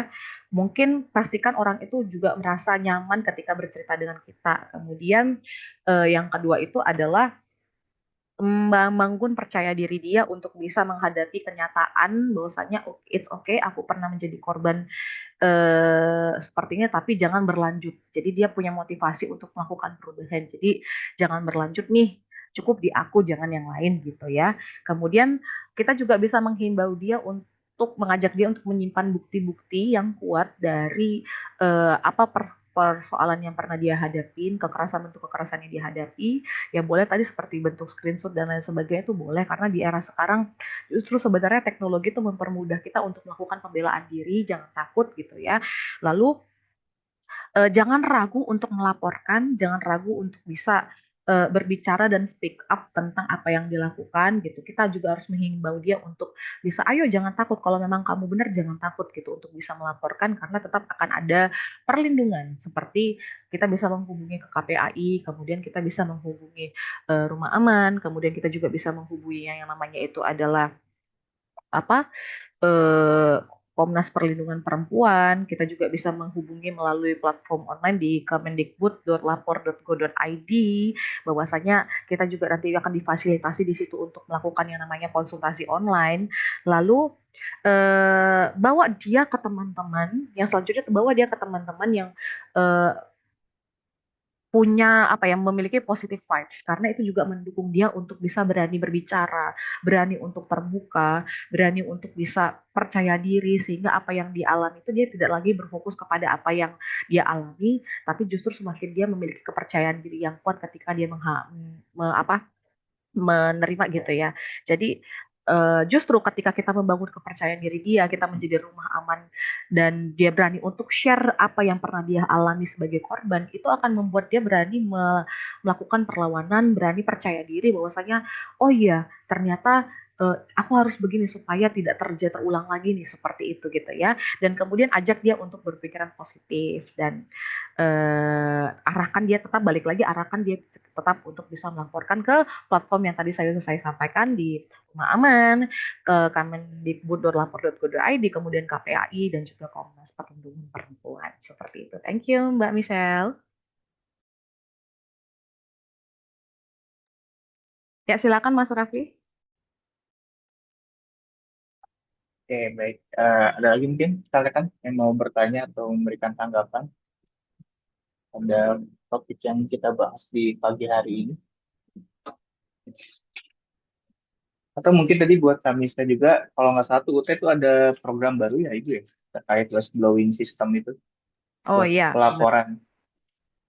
Itu mungkin bisa lebih memudahkan. Harusnya kan kita ada Satgas PPKPT ya, cuma mungkin sampai sekarang belum PPKS. ada ya PPKF juga. Tapi kalau sekarang tuh kemarin tuh lihat Universitas Terbuka Pusat tuh mengeluarkan sistem yang whistleblowing system itu juga mungkin bisa jadi alternatif buat teman-teman yang jadi korban ataupun teman-teman yang melihat gitu kan, ataupun temennya itu bisa dilaporkan langsung gitu ya.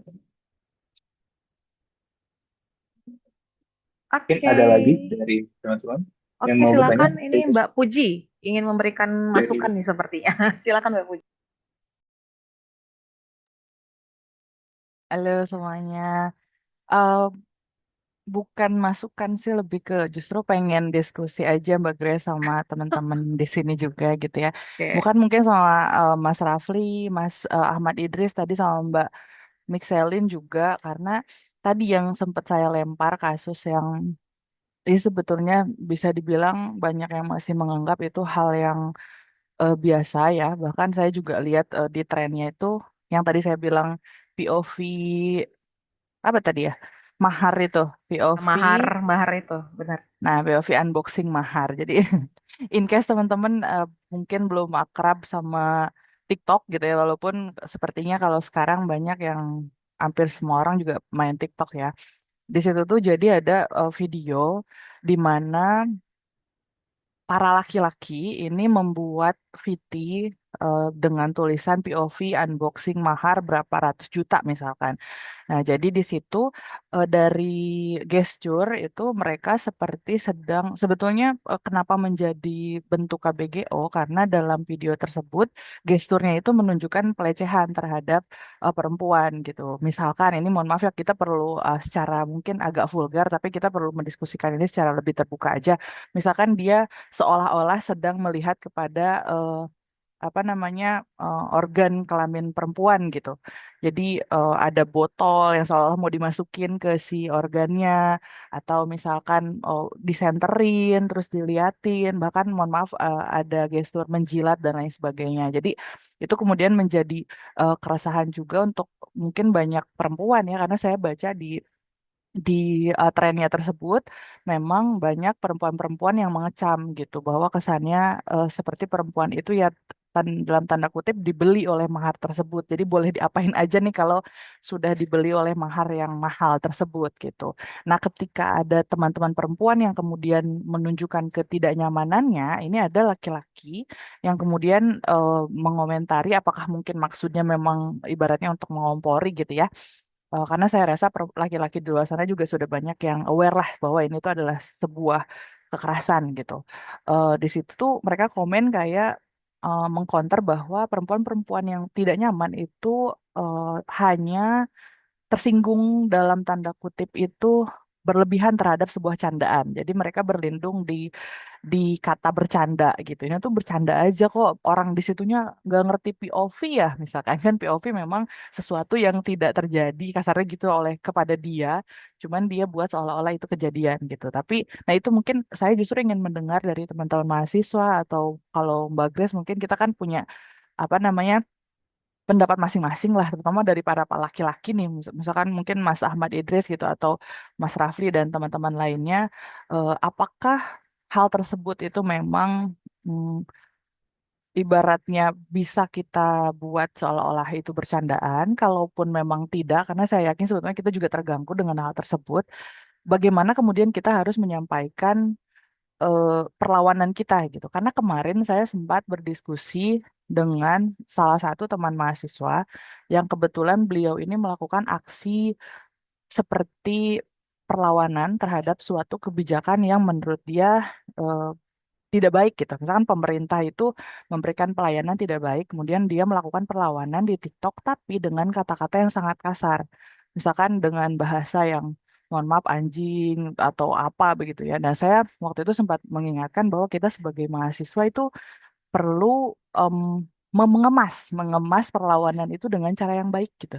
Jadi saya justru lebih pengen dengar pendapat teman-teman gitu atau nanti mungkin Mbak Grace juga. Sebetulnya bagaimana sih teman-teman mahasiswa ini sejauh ini sudah berusaha untuk melakukan perlawanan dengan cara yang cantik gitu. Atau justru kalau teman-teman juga bingung, mungkin kita bisa diskusikan juga bagaimana sebetulnya mengemas perlawanan tersebut menjadi cantik tapi tetap kuat lah ibaratnya. Seperti itu Mbak Grace dan teman-teman. Terima kasih. Oke, sepertinya memang kita sebagai mahasiswa sosiologi juga harus banyak apa ya, terbuka dengan berbagai platform ya.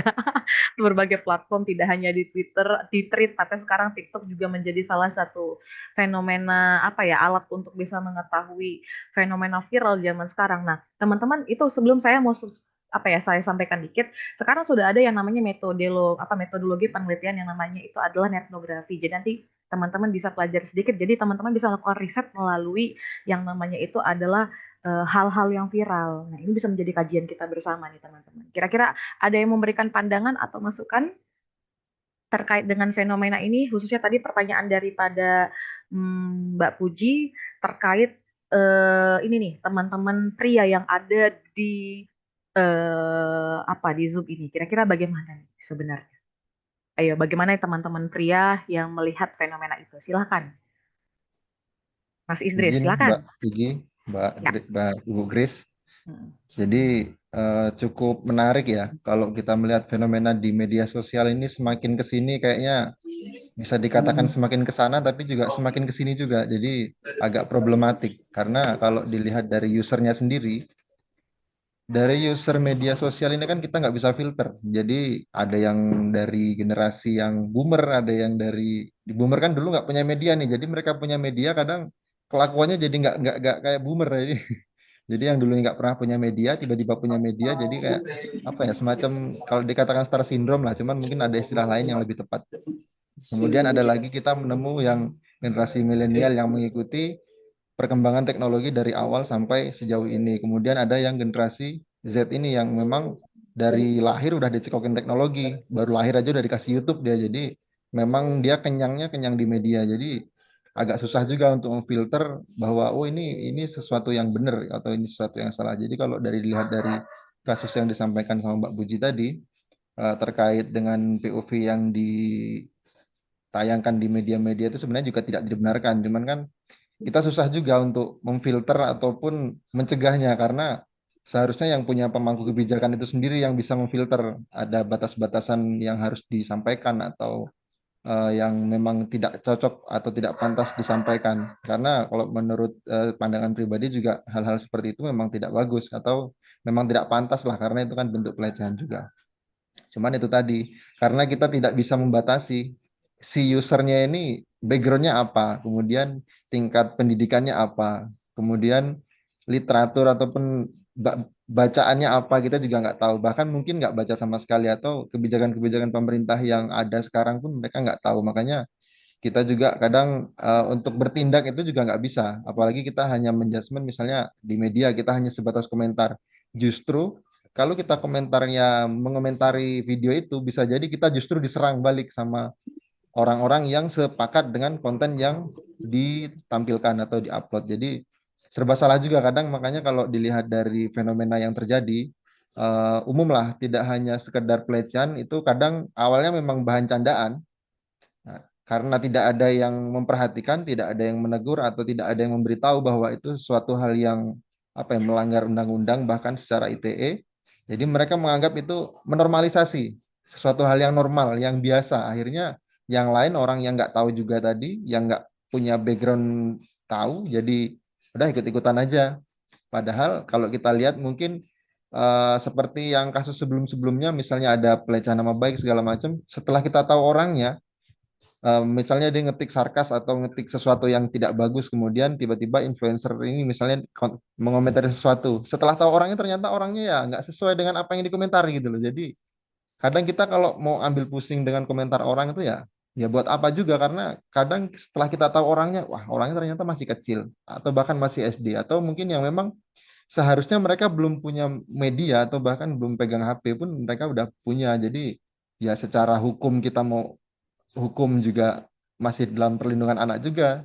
Jadi ya banyak inilah apa peran serta dari lingkungan, kemudian dari keluarga, kemudian dari lingkungan sekolah juga itu sangat penting sekali. Apalagi membatasi media-media ini kepada anak yang memang mungkin belum waktunya ataupun bapak-bapak yang mungkin udah waktunya juga, tapi karena mereka tidak membaca, kemudian tidak tahu, tapi kebanyakan mereka ini hanya melihat video-video yang sepotong-sepotong sehingga mengambil kesimpulan bahwa itu sesuatu yang dibenarkan. Jadi secara garis besar itu mungkin tidak dibenarkan. Kemudian kalau untuk masalah yang lain, kebijakan-kebijakan pemerintah ini terkadang kita sebagai masyarakat ini juga di Indonesia ini sebenarnya kebijakan pemerintah itu sudah bagus, sangat banyak dan juga sayangnya pemerintah ini juga sendiri tidak mensosialisasikan dengan maksimal. Artinya kebijakan itu setelah diketok palu di istana nggak nyampe ke bawah, bahkan orang tak di bawah tuh nggak tahu di atas tuh ada apa, ada aturan apa.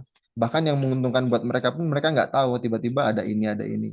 Kita nggak tahu Pak selama ini padahal undang-undang itu mungkin udah disahkan atau 3 atau 4 tahun yang lalu bahkan presiden sebelumnya. Cuman mereka nggak tahu karena kurangnya sosialisasi kepada masyarakat yang di bawah. Nah, kemudian kebanyakan juga orang yang tahu tentang peraturan ini, kalau dia merasa peraturannya menguntungkan buat dia, dia diem. Tapi kalau misalnya yang tidak menguntungkan meskipun itu benar, nah itu pasti dibela sama dia meskipun ya egonya tidak menerima bahwa itu memang aturan dibuat pemerintah untuk sesuatu yang tidak pas. Mungkin secara garis besar ya saya nggak setuju, cuman ya itu tadi secara secara kita untuk mengantisipasinya kita susah juga Mbak karena memang ya kita hanya sebatas user juga nggak punya power buat melakukan itu paling kita ya hanya melakukan pencegahan-pencegahan dan juga eh, edukasi kepada orang-orang di sekitar kita itu aja sih Mbak Puji. Ya, izin Mbak Grace mungkin biar Ya, silakan. diskusinya lebih hidup. Iya, silakan Mumpung Mbak. lagi nyala nih Iya, mic-nya iya. Mas Ahmad. Iya, Iya. saya setuju sih untuk itu dalam artian kalau kita memfilter medianya betul ya Mas. Dan saya justru ini apa tertarik dengan ini mungkin menambahkan soal kenapa sih prodi sosiologi itu punya sekarang TAPS selain artikel ilmiah itu ada proyek. Jadi mungkin bahkan saya lihat kemarin untuk pendaftaran apa namanya mata kuliah TAPS itu masih banyak yang memilih artikel ilmiah daripada proyek dengan alasan katanya takut nilainya susah dan lain sebagainya atau takut ribet karena proyek itu kan kesannya melakukan suatu proyek dan ribet gitu. Padahal sebetulnya yang perlu teman-teman ketahui nih mahasiswa semuanya mumpung lagi bahas soal ini tadi Mas Ahmad Iris juga bilang bahwa mungkin kita bisa melakukan edukasi atau ya mengomentari suatu fenomena dengan cara yang baik dan benar gitu. Ini sebetulnya bisa juga teman-teman mungkin manfaatkan ketika nanti mengambil tugas akhir program dalam bentuk proyek bukan artikel ilmiah. Bahwa oke jika artikel ilmiah mungkin bisa melakukan penelitiannya, tapi di proyek teman-teman itu bisa mempraktikkan ide-ide yang teman-teman punya soal perlawanan kepada hal-hal yang seperti ini juga gitu KBGO. Misalkan teman-teman melihat banyak fenomena KBGO di media sosial yang masih sangat minim edukasi dari mahasiswa dan lain sebagainya, itu sebetulnya bisa dijadikan bahan untuk teman-teman ambil di TAPS proyeknya begitu. Karena sekecil apapun itu betul kata Mas Idris tadi bahwa kita perlu juga melakukan perlawanan itu dalam bentuk edukasi gitu ya Mas ya.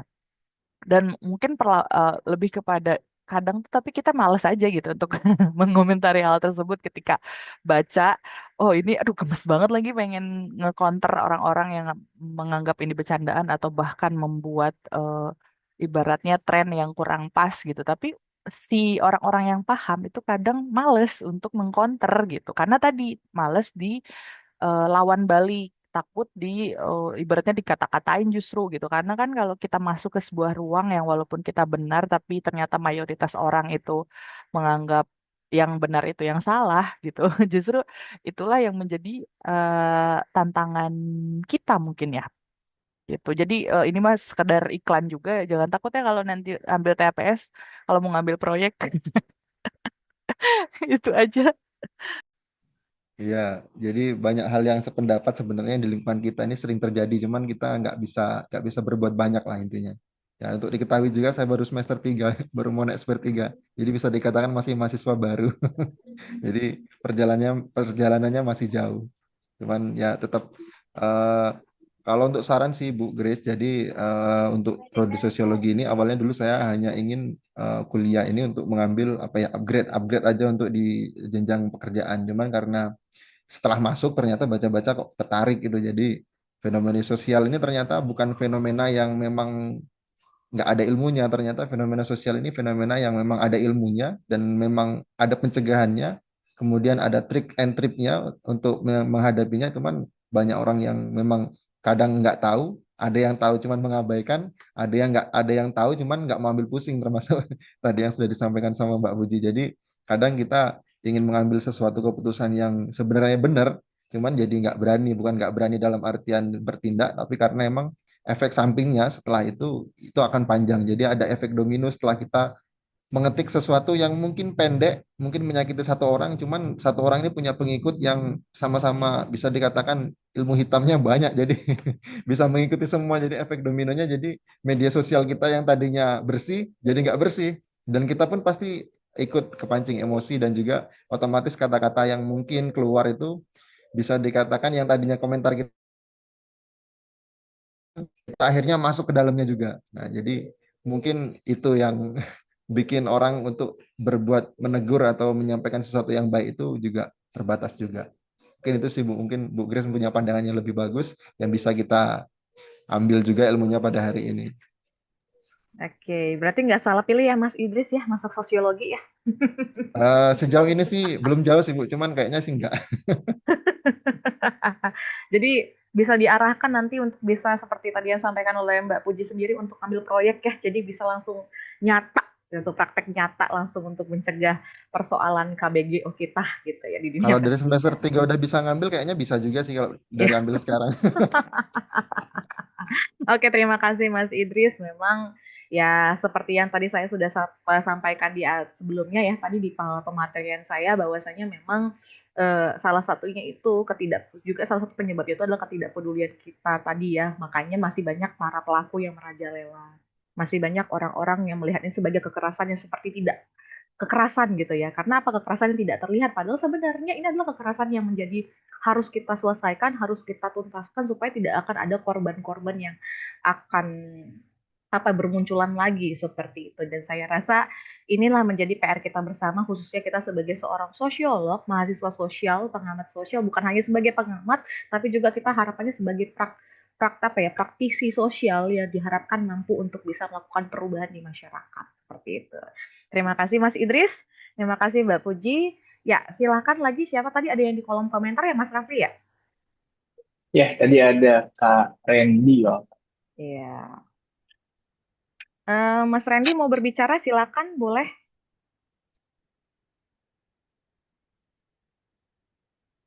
Halo Mas Randy, silakan.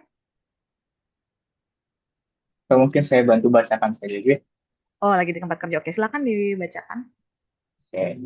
Dari Mas Randy Syaputra, saya melihat fenomena viral di mana perempuan harus mengubah penampilan secara ekstrim, seperti menggunakan daster hanya untuk merasakan aman dari pelecehan di ruang publik. Hal ini membuktikan bahwa keresahan terhadap catcalling sudah sangat nyata dan mempengaruhi kebebasan berpakaian. Mohon arahan Prodi bagaimana institusi pendidikan bisa ikut berperan dalam memberikan literasi mengenai penghapusan kekerasan seksual ini. Duh, berat ya penghapusan Agak kekerasan. berat ya kalau penghapusan tuh, kalau nggak dimulai dari orang juga sih agak susah, gitu kan. Oke, ya balik lagi. Seperti ini Mas, memang kita juga kayak isu daripada penggunaan apa ya cara berpakaian dari dulu sudah menjadi sesuatu hal yang dianggap sebagai pemicu pemerkosaan dan lain-lain sebagainya ya dari dulu ya. Dan ini bukan hanya isu terbarukan tapi memang isu yang sudah lama. Tapi ya balik lagi seperti yang tadi dijelaskan tadi ketika apa ya banyak orang yang merasakan ini bukan menjadi sesuatu masalah yang besar bahwa saya pemerkosaan itu tidak atau pelecehan seksual tidak disebabkan oleh cara berpakaian atau malah disebabkan oleh cara berpakaian, menurut saya juga itu kembali lagi kepada kita sendiri yang memang sudah mengetahui dan sudah aware dengan persoalan ini tadi. Jadi ya balik lagi, yang namanya KBGO atau dari pemerkosaan atau dari pelecehan seksual itu tidak disebabkan oleh yang namanya adalah dari cara berpakaian seperti itu. Memang kembali lagi daripada si oknum atau si pelaku yang memang mereka sudah memiliki niat dari awal untuk melakukan yang namanya itu adalah tindakan pemerkosaan dan pelecehan tadi gitu loh. Dan memang di era sekarang banyak orang yang pada akhirnya berlomba-lomba untuk eh, menggunakan dasar itu memang saya lihat fenomenanya dan itu menjadi sesuatu hal yang viral seperti itu. Ya balik lagi, menurut saya, menurut hemat saya secara pribadi ya berpakaianlah sebagaimana ya kamu berpakaian yang sopan dan rapi dan memang yang nyaman seperti kita lah. Karena tidak hanya menjadi persoalan juga bagi perempuan di zaman sekarang laki-laki juga menerima persoalan itu juga. Jadi tidak hanya karena persoalan daripada yang namanya berpakaian. Nah, apakah kita bisa melakukan yang namanya penghapusan itu? Saya rasa untuk kita sendiri untuk menghapusnya susah ya, karena lawan kita itu mayoritas dan minoritas, masih banyak orang yang belum teredukasi secara secara nyata gitu. Masih banyak orang yang tidak peka dengan fenomena pelecehan, pemerkosaan, kekerasan seksual. Masih banyak orang yang belum peka, malah sebanyak orang meng-underestimate atau menganggap sepele tentang isu-isu seperti ini. Nah, kita orang-orang yang berpendidikan, orang-orang yang sudah aware sejak dini dari dunia pendidikan dan kepekaan kita terhadap isu-isu sosial, memang kita menganggap ini menjadi sebagai salah satu hal yang signifikan untuk melakukan perubahan. Ini seperti yang dibilang Pak Puji, menuju penghapusan tersebut kita upayakan melalui materi dan modul yang ada pada tutas. Betul, kalau dari Prodi.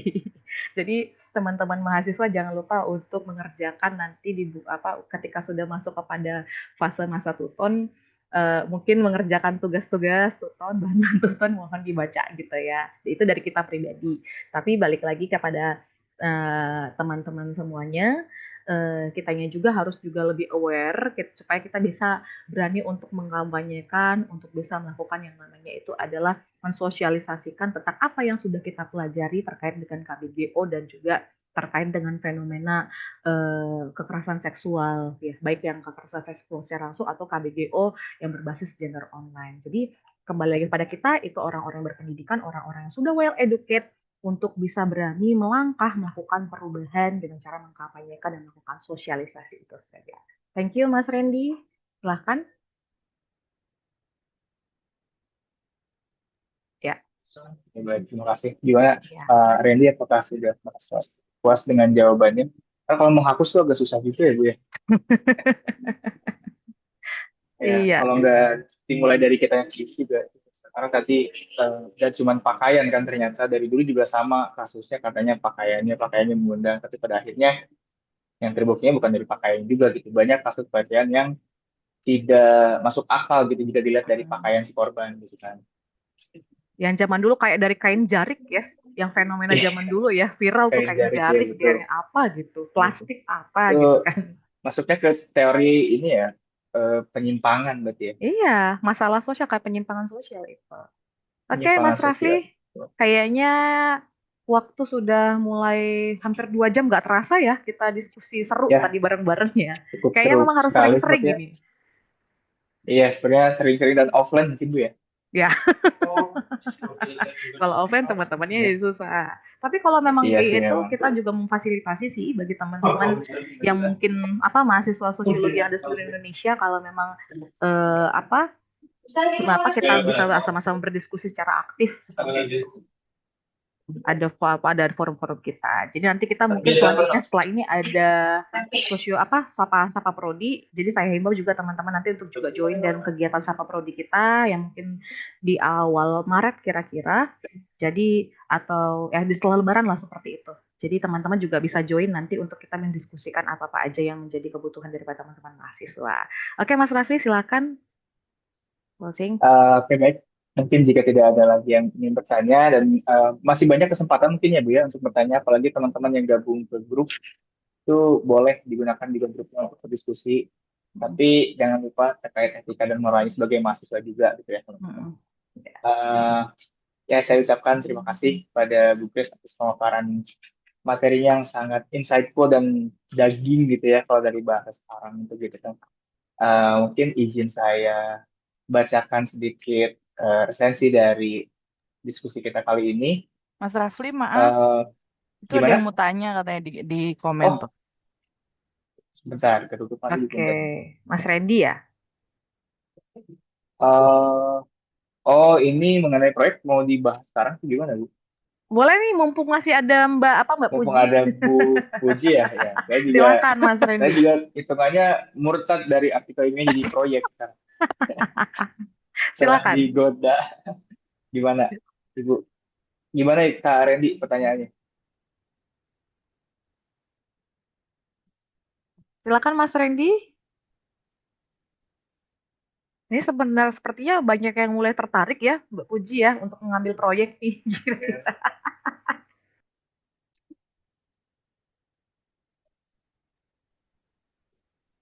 Tadi saya cut, sorry ya Mas Rafli, kirain mau nanya soal apa kekerasan, ternyata proyek. Tapi nggak Apa, Bu? sambil Mas Randy ngetik mungkin tadi saya sedikit menambahkan di kolom komentar bahwa sebetulnya kalau menghapus secara langsung mungkin memang sulit, betul kata eh, Bagres dan Mas Rafli tadi. Tapi memang sebetulnya upaya lembaga pendidikan atau khususnya UT itu sudah sedikit kita pelan-pelan terapkan sebetulnya untuk melawan ke KBGU ini gitu. Bahkan Mbak Nur atau Bu Nur juga ada di sini.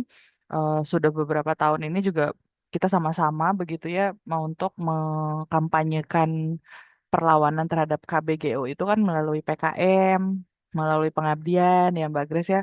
eh, apa namanya di sekolah-sekolah, di SMA, bahkan kita juga ke ibu-ibu PKK juga besok tahun ini juga temanya tentang KBGO juga sebetulnya gitu. Dan itu menyasarnya ke keluarga begitu. Kalau ke sekolah ya pasti ke lembaga pendidikannya. Bahkan sebetulnya di modul itu kita sudah mulai juga menyisipkan materi-materi soal KBGO ini, misalkan di sosiologi gender, nanti juga di modul sosiologi pendidikan yang terbaru juga ada materi yang memang membahas tentang kekerasan gender di dunia pendidikan. Jadi sebetulnya upayanya itu sudah dilakukan, tapi memang penghapusan itu sendiri kan perlu melakukan perlawanan secara masif ya. Tapi pelan-pelan sebagai lembaga pendidikan sudah kita lakukan sebetulnya. Bahkan di bahan tuton juga sudah pelan-pelan kita sisipkan kan ya. Itu mungkin. Sama proyek ini mau nanya apa Mas Randy ini. Tapi sambil sebetulnya sekalian juga nih menyampaikan bahwa nanti mungkin dalam waktu dekat setelah Lebaran ya, beberapa seminggu setelah Lebaran itu nanti kita akan ada Sapa Prodi juga yang khusus membahas tentang TAPS, tugas akhir program studi, baik itu artikel ilmiah maupun proyek. Jadi nanti bahasannya akan lebih jauh kita gali di situ begitu. Jadi nanti jangan lupa untuk gabung ya setelah seminggu setelah Lebaran kalau tidak salah dijadwalkannya di April atau Maret tanggal 31 atau April tanggal 1 pokoknya di minggu-minggu setelah Lebaran lah. Oke, ini udah ada Mbak Puji tuh pertanyaannya tuh di kolom komentar.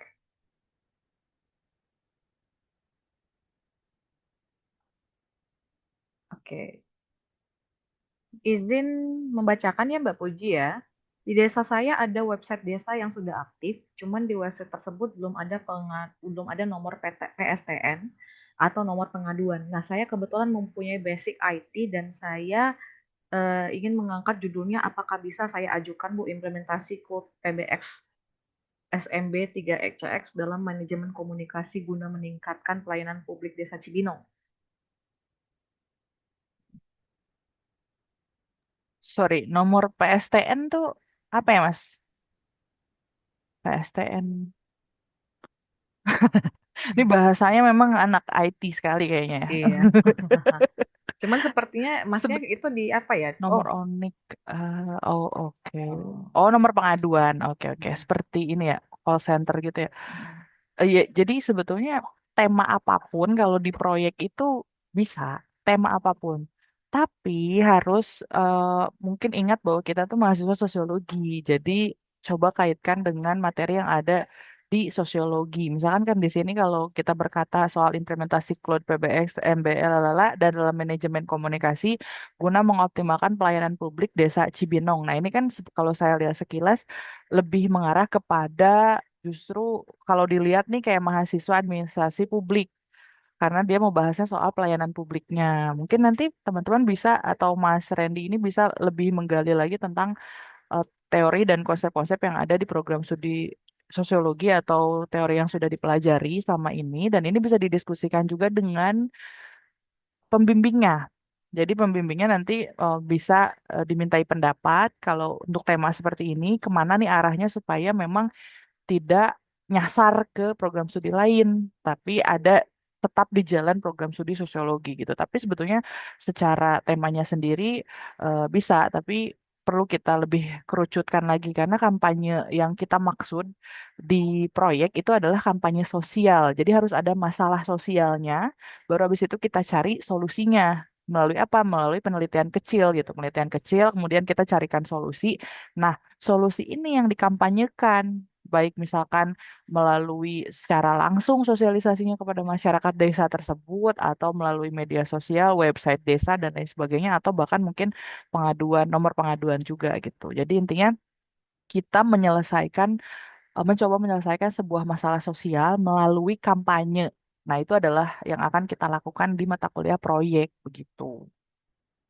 Gitu Mas Randy nanti bisa lebih lanjut kita diskusikan di tanggal 1 April insya Allah kita akan bahas soal TAPS termasuk proyek ini. Begitu, jangan lupa di set alarmnya 1 April. ya sekaligus Ya, promosi ya. Jadi menjawab ya, Mas Randy. Nanti bisa didiskusikan lebih lanjut di Sapa Prodi yang tadi sudah dipaparkan oleh Mbak Puji. Kita akan secara khusus membahas tentang TAPS, artikel ilmiah, dan juga proyek. Oke, silakan Mas Raffi. Saya kembalikan kepada Mas Raffi. oke, baik. Terima kasih juga Bu Grace, Bu Puji, dan Mas Randy juga sudah bertanya tadi. Mungkin saya izin bacakan kesimpulan pada kegiatan kali ini ya. Jadi teman-teman bisa kita tarik kesimpulan tadi bahwa apa itu KBGO seperti yang diartikan tadi ini adalah kekerasan yang ditujukan untuk menyerang gender atau seseorang yang difasilitasi oleh teknologi internet. Dari paparan tadi, kita bisa belajar bahwa gender itu bukanlah kodrat biologis, melainkan sebuah konstruksi sosial yang dibentuk oleh masyarakat. Maksudnya, konstruksi ini seringkali melahirkan relasi kuasa yang tidak seimbang. Nah, lantas mengapa isu ini tuh menjadi sangat penting di ranah pendidikan kita? Karena dengan berpindahnya interaksi akademik kita ke ruang digital, seperti melalui Zoom, LMS, ataupun grup WhatsApp, ketimpangan relasi kuasa itu tidak otomatis hilang.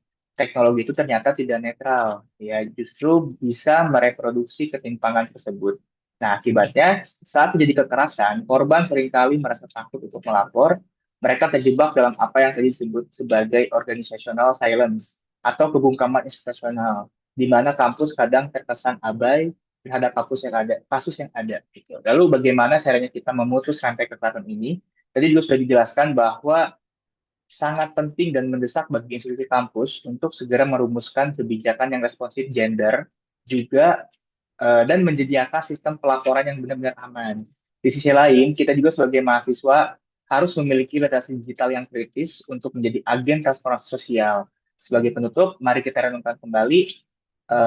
Mungkin tadi Bu Grace juga belum ada closing statement-nya, Ibu, di bagian akhir itunya. Boleh mungkin sambil disampaikan. Oke, closing statement saya adalah closing statement ya. Ini merupakan salah satu quotes yang kemarin waktu saya share-share atau searching-searching terkait dengan yang namanya ini adalah apa ya? Ketika saya bersemedi untuk membahas tentang isu ini, ada satu quotes yang saya dapat itu adalah jika pendidikan adalah ruang pembebasan, maka kekerasan termasuk di dalam ruang digital adalah kegagalan dalam sistem pendidikan itu sendiri. Jadi harapannya adalah pendidikan itu sebenarnya sebagai salah satu ruang pembebasan menurut Paulo Freire. Teman-teman bisa baca bukunya di dalam pendidikan Berikan sistem gaya kaum bang. tertindas. Ya, pendidikan kaum tertindas Paulo Freire, di mana ya seharusnya pendidikan itu menjadi salah satu ranah untuk bisa melakukan pembebasan. Tapi ternyata ketika ruang digital atau yang menurut Bourdieu itu sebagai file atau ranah dalam sebagai institusi, maka timbul kekerasan, maka itulah menjadi salah satu bentuk kegagalan dalam sistem pendidikan itu sendiri. Dan itulah menjadi PR kita, tidak hanya mahasiswa, tapi juga sebagai para pengamat sosial, para praktisi sosiolog untuk bisa melihat ini sebagai sesuatu hal yang harus kita ubah, harus kita perbaiki, dan harus kita lakukan yang namanya itu perubahan, karena kitalah yang menjadi agen perubahan dalam dunia pendidikan itu sendiri. Terima kasih. Oke, baik, terima kasih. Nah, itu adalah sedikit quotes dari Bu Grace juga. Dan mungkin tadi mengingatkan bahwasanya ini tuh bukan hanya tugas dari kampus juga, teman-teman, tapi tugas kita sebagai mahasiswa, di mana fungsi kita itu salah satunya sebagai agent of change, agen perubahan.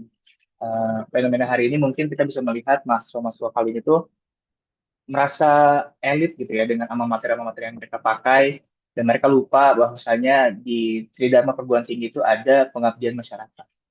Bahkan Tan Malaka tuh pernah berbicara, atau saya pernah mengutip dari salah satu bukunya di Madilog, yaitu bila kaum muda yang telah belajar di sekolah dan menganggap dirinya terlalu tinggi dan pintar untuk melebur dengan masyarakat yang bekerja dengan canggung dan hanya memiliki cita-cita yang sederhana, maka lebih baik pendidikan itu tidak diberikan sama sekali. Nah, jadi teman-teman mahasiswa, mari kita ciptakan ruang digital pendidikan yang aman dan setara. Saya ucapkan terima kasih juga kepada narasumber kita, Ibu Grace Terima Asih Hombing, MSOS, atas ilmu yang luar biasa. Terima kasih juga kepada Visip UT, terima kasih juga kepada dosen-dosen, juga Kaprodi yang sudah hadir dan juga telah memfasilitasi acara kali ini. Dan tentunya terima kasih kepada seluruh peserta yang hadir. Terima kasih atas waktunya. Jangan dulu keluar, kita akan ada sesi foto dulu. Saya Raffi Alfiandi, selaku moderator, pamit undur diri. Hidup mahasiswa, hidup rakyat Indonesia, hidup perempuan yang melawan, hidup korban, lawan, jangan diam. Wassalamualaikum warahmatullahi wabarakatuh. Oke, kita foto bersama dulu ya. Boleh dinyalakan boleh kameranya? Cam, teman-teman. Boleh open cam semua? Oke. Ya. Mas Rafli hitung Mas, biar sekaligus itu 3 kali ya. Boleh. Ya. Oke. Kita lihat ini apakah sudah pada on cam. Ya, teman-teman. Nanti masuk ke Instagram Story Prodi, teman-teman. Iya. Yang bentar lagi akreditasinya mau naik ya, Bu ya? Iya. Oke, yuk. Oke, lihat ke kamera semuanya. Satu, dua, tiga. Oke, tahan. Sekali lagi. Nah, lihat lagi. Satu, dua, tiga. Oke, gaya UT teman-teman tahu gaya UT? Yuk. Ini boleh dibantu di screenshot ya, Ufin. Oke, ya oke. Ya, hitung aja Mas, oke. Oke, lihat ke kamera. Satu, Ya. dua, tiga. Oke. Oke, Oke, sekali lagi. terima kasih. Ya, oke, terima kasih banyak pada Ibu Grace dan juga rekan-rekan. Sekali lagi, saya Raffi Alfiandi sebagai moderator pamit undur diri. Wassalamualaikum warahmatullahi wabarakatuh. Waalaikumsalam. Sudah boleh Warahmatullahi keluar. Terima wabarakatuh. kasih Terima kasih. teman-teman. Terima Terima kasih kasih Mbak semua. Grace, terima kasih Mas Terima Raffi. kasih Mas Rafli.